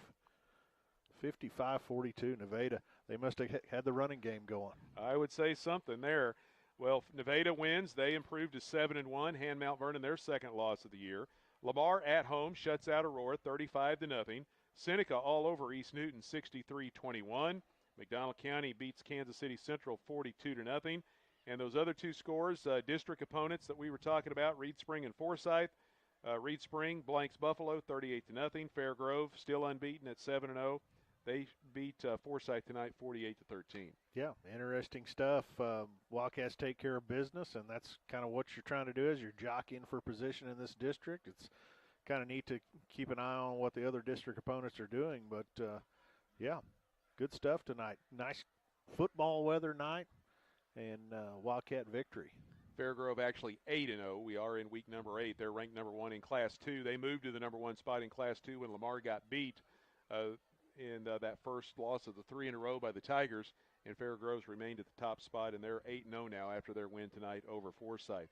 Cassville wins the Berry County Brawl here tonight in Cassville. We need to take another break. We'll be back with some of the final stats from tonight's ball game. We still have to visit with Coach Weldy as well as we continue on here with the Heritage Tractor postgame. The Wildcats win it tonight over Monett, and you're listening to Big 8 Conference Football here on the Talon Network.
Back with you here at Cassville. We continue on with the Heritage Tractor post-game show. Heritage Tractors, your local John Deere dealer. They offer new and used equipment from your backyard, farm, and ranch. With equipment ranging from construction and compact utility tractors to mowers, recreational vehicles, they work hard to find the right products for you. Find out more at heritagetractor.com. Well, our very unofficial stats tonight, Monett Cubs finished 14 carries for 28 yards. They completed 22 of 36 passes for 178 yards for 206 yards of offense. Cubs picked up 12 first downs, turned it over once on an interception. They were penalized 11 times for 97 yards and had a few penalties declined as well against both teams, or we really would have had some wild penalty yardages this evening. And the Cubs punted 3 times for a 51-yard average. Cassville unofficially 47 carries for 343 yards on the ground, 7 of 11 through the air for 69 yards for 412 yards of offense, 18 first downs by the Wildcats, no turnovers. They were penalized 9 times for 80 yards and punted once for 31 yards on the night. Unofficial individual numbers, Colin Umfleet, 58 yards and 3 touchdowns on the ground for the Cubs. He also had a catch for 8 yards. Landon Brandt ended up with 86 yards receiving on 6 catches. Carson Nesselrode, 45 yards on 9 catches tonight. Aaron Soriano, 21 yards on 4 receptions. And it was Parker Messer, 2 catches for 17 yards in the ballgame. The Wildcats were led by Bodie Rose as he and Easton Hughes both went over 100 yards rushing tonight. Rose unofficially 147 yards on 15 carries and 2 touchdowns. Hughes 111 yards on 11 carries and a touchdown. Colton Roark had 20 yards rushing and a touchdown. And Kyle Bailey 65 yards on 14 carries. Roark also had 5 catches for 60 yards and a touchdown. And Easton Hughes had 2 catches for 9 yards and a touchdown. All right, we're going to step aside and be back to visit with Coach Weldy right after this as we continue on with the Heritage Tractor postgame. Heritage Tractor, your local John Deere dealer. They've got various locations all around the area. Stop in for great deals and low financing. It's a great time of year to buy a tractor.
Back at Cassville, the Wildcats pick up the win tonight in the Berry County Brawl over the Monett Cubs, and we're now going to visit with the head coach of the Wildcats, Coach Clay Weldy. The post-game interview with Coach Weldy brought to you by the Law Office of John A. Leewright. They proudly support the Wildcats, and they want everyone to remember, if you don't talk, you may walk, and to call 417-847-2177. That's 847-2177.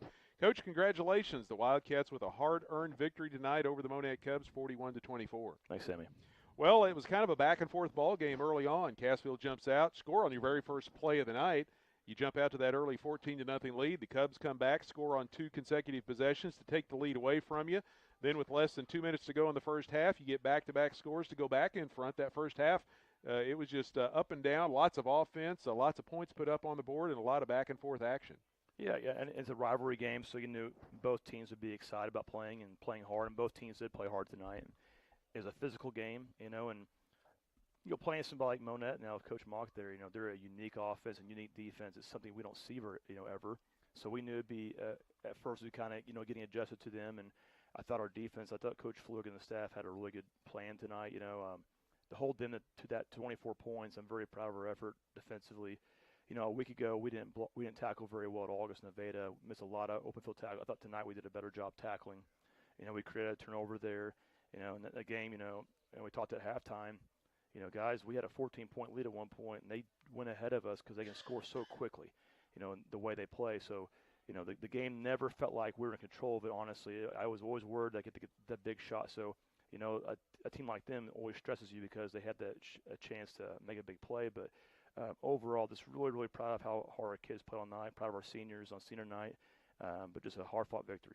Yeah, and you're exactly right. They only had a couple of long plays, but they got the capabilities to go up top and go deep. But then, like you and I were talking in the pregame show too, guys got to make tackles because even on those short passing plays, they could break one of those for a big play anytime. Yeah, they put you out in space, and so if you miss one tackle, now you have a kid running free, and it's tough tackling. They have good athletes, and heck, one time they throw the ball to the Brant kid. We have 2 guys on him. He caught it over them in the end zone. So, even when you have matchups, they can make plays. So, they make things tough on us, but I thought our defense played really well.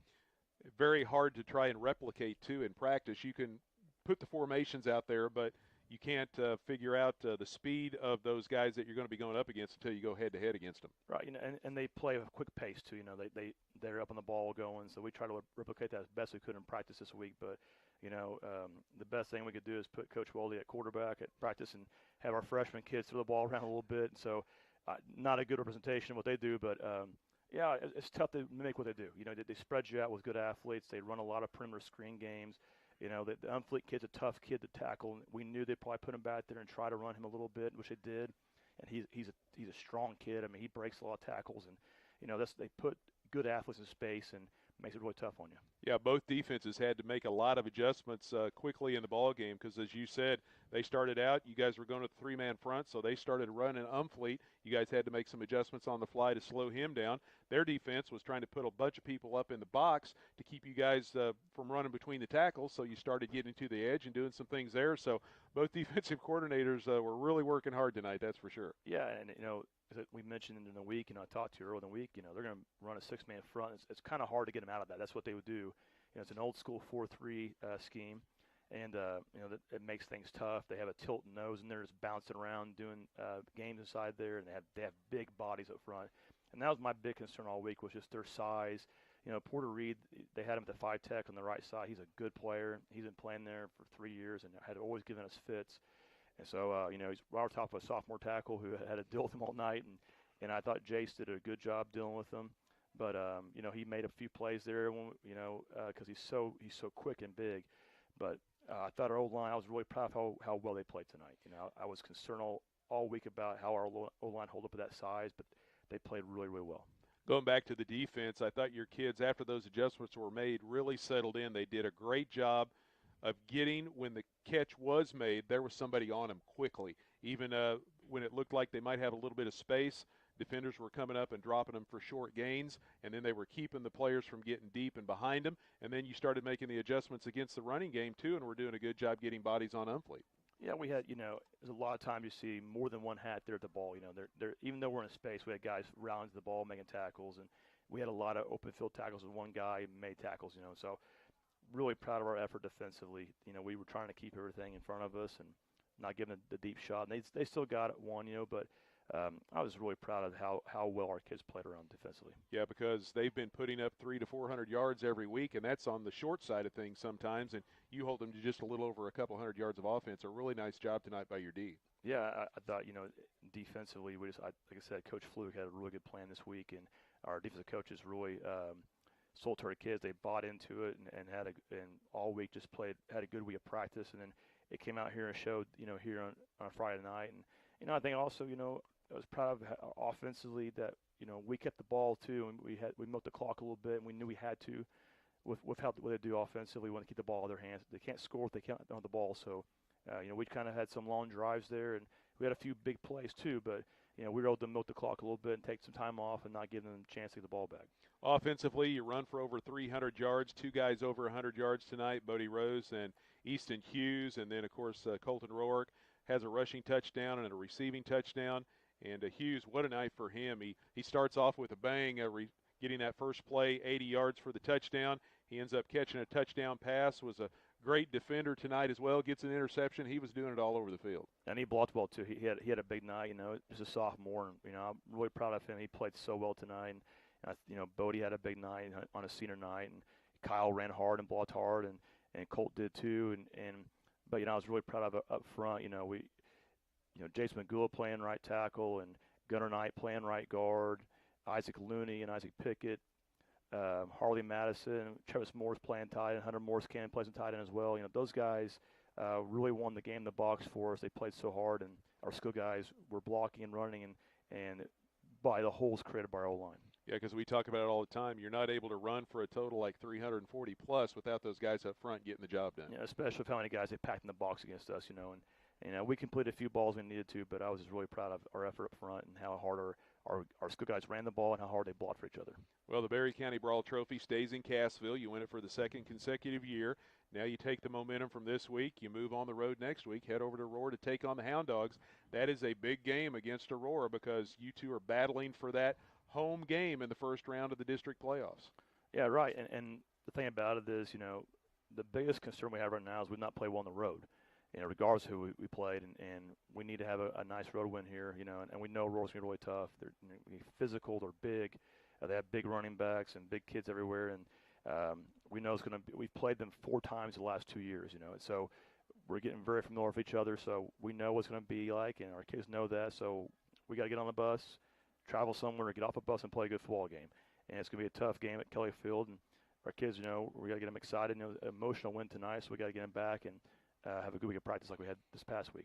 Yeah, because they've been dealing with a lot of injuries, so their record might be a little deceptive, but they're starting to get a couple of those guys back, and they're getting them back at the end of the year. Yeah, and Coach Pitt's done a good job since he's been there, and the one thing about them is they are physical. They're going to line up and run at you and play good defense, so we got to be ready for that. That's kind of the way we play, so it's going to be kind of a matching of styles, and we got to be the more physical team. It's a really unique atmosphere over there, too. Everyone talks about it. Kelly Field, the way it's situated with the old grain mill across the way, it really gives for a nice backdrop and everything. It's another one of those traditional fields in the Big 8. Yeah, and I played there, grew up there, so, to me it's always nostalgic when I go back there because, it's always different being on a different sideline, but I'm getting more used to it as time goes on. But, yeah, it's a good atmosphere, and it's like the whole Big 8. Every town in the Big 8's football crazy, and it shows. And our conference has been so tough. Every week has been tough, and there'll be another game like that week 9 at Aurora. Well, Coach, we appreciate your time in the postgame as always. Congratulations on the victory, and we'll catch up with you again next week. Thanks, Sammy. Hey, Coach Clay Weldy joining us here. The postgame interview with Coach Weldy brought to you by the Law Office of John A. Leewright. They proudly support the Wildcats, and their professional personnel believe in your rights to a fair hearing and representing you with the utmost expertise, integrity, and excellence. Call 847-2177. That's 847-2177. Back after this to wrap things up.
All right, back for the final time here in Cassville. Time to hand out our post-game awards. First of all, our hard hit of the night, and it goes to Easton Hughes.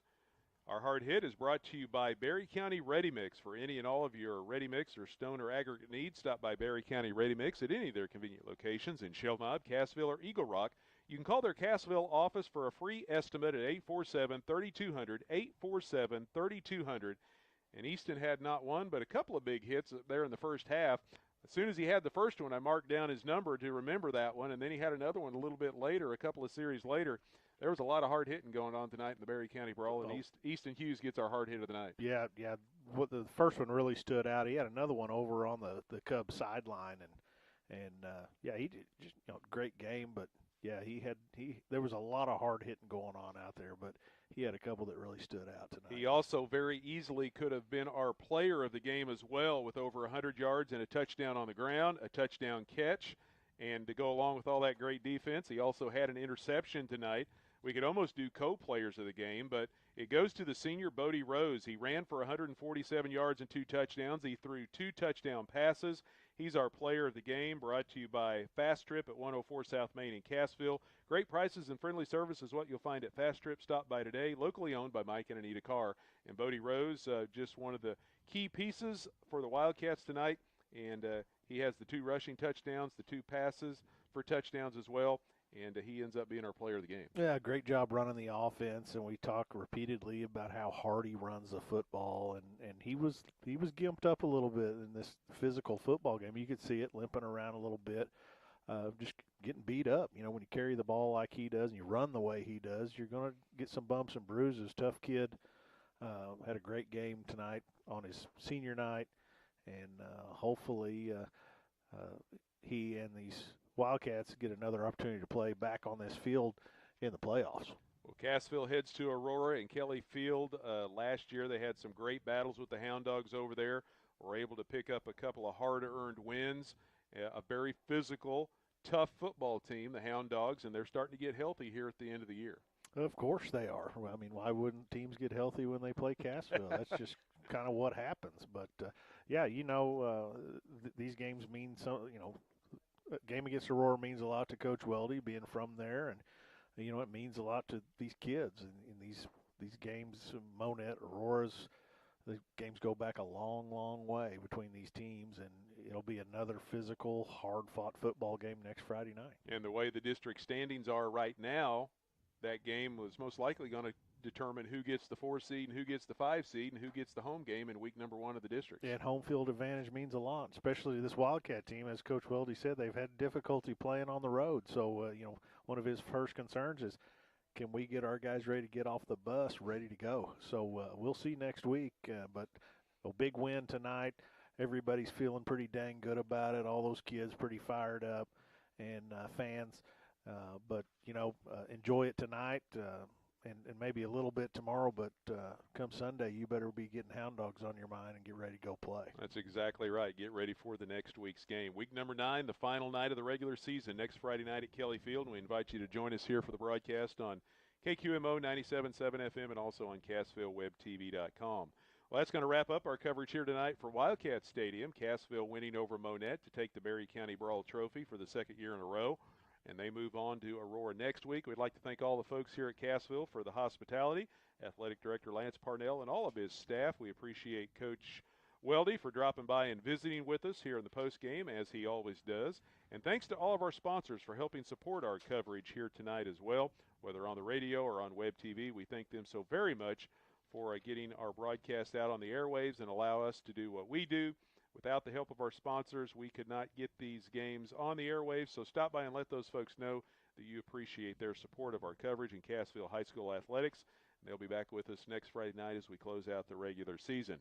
All right, our final scores tonight: Lamar over Aurora, 35-0. Nevada beats Mount Vernon, 55-42. Seneca upends East Newton, 63-21. McDonald County over Kansas City Central, 42-0. And the other 2 scores with teams out of the district: Reed Spring beats Buffalo, 38-0.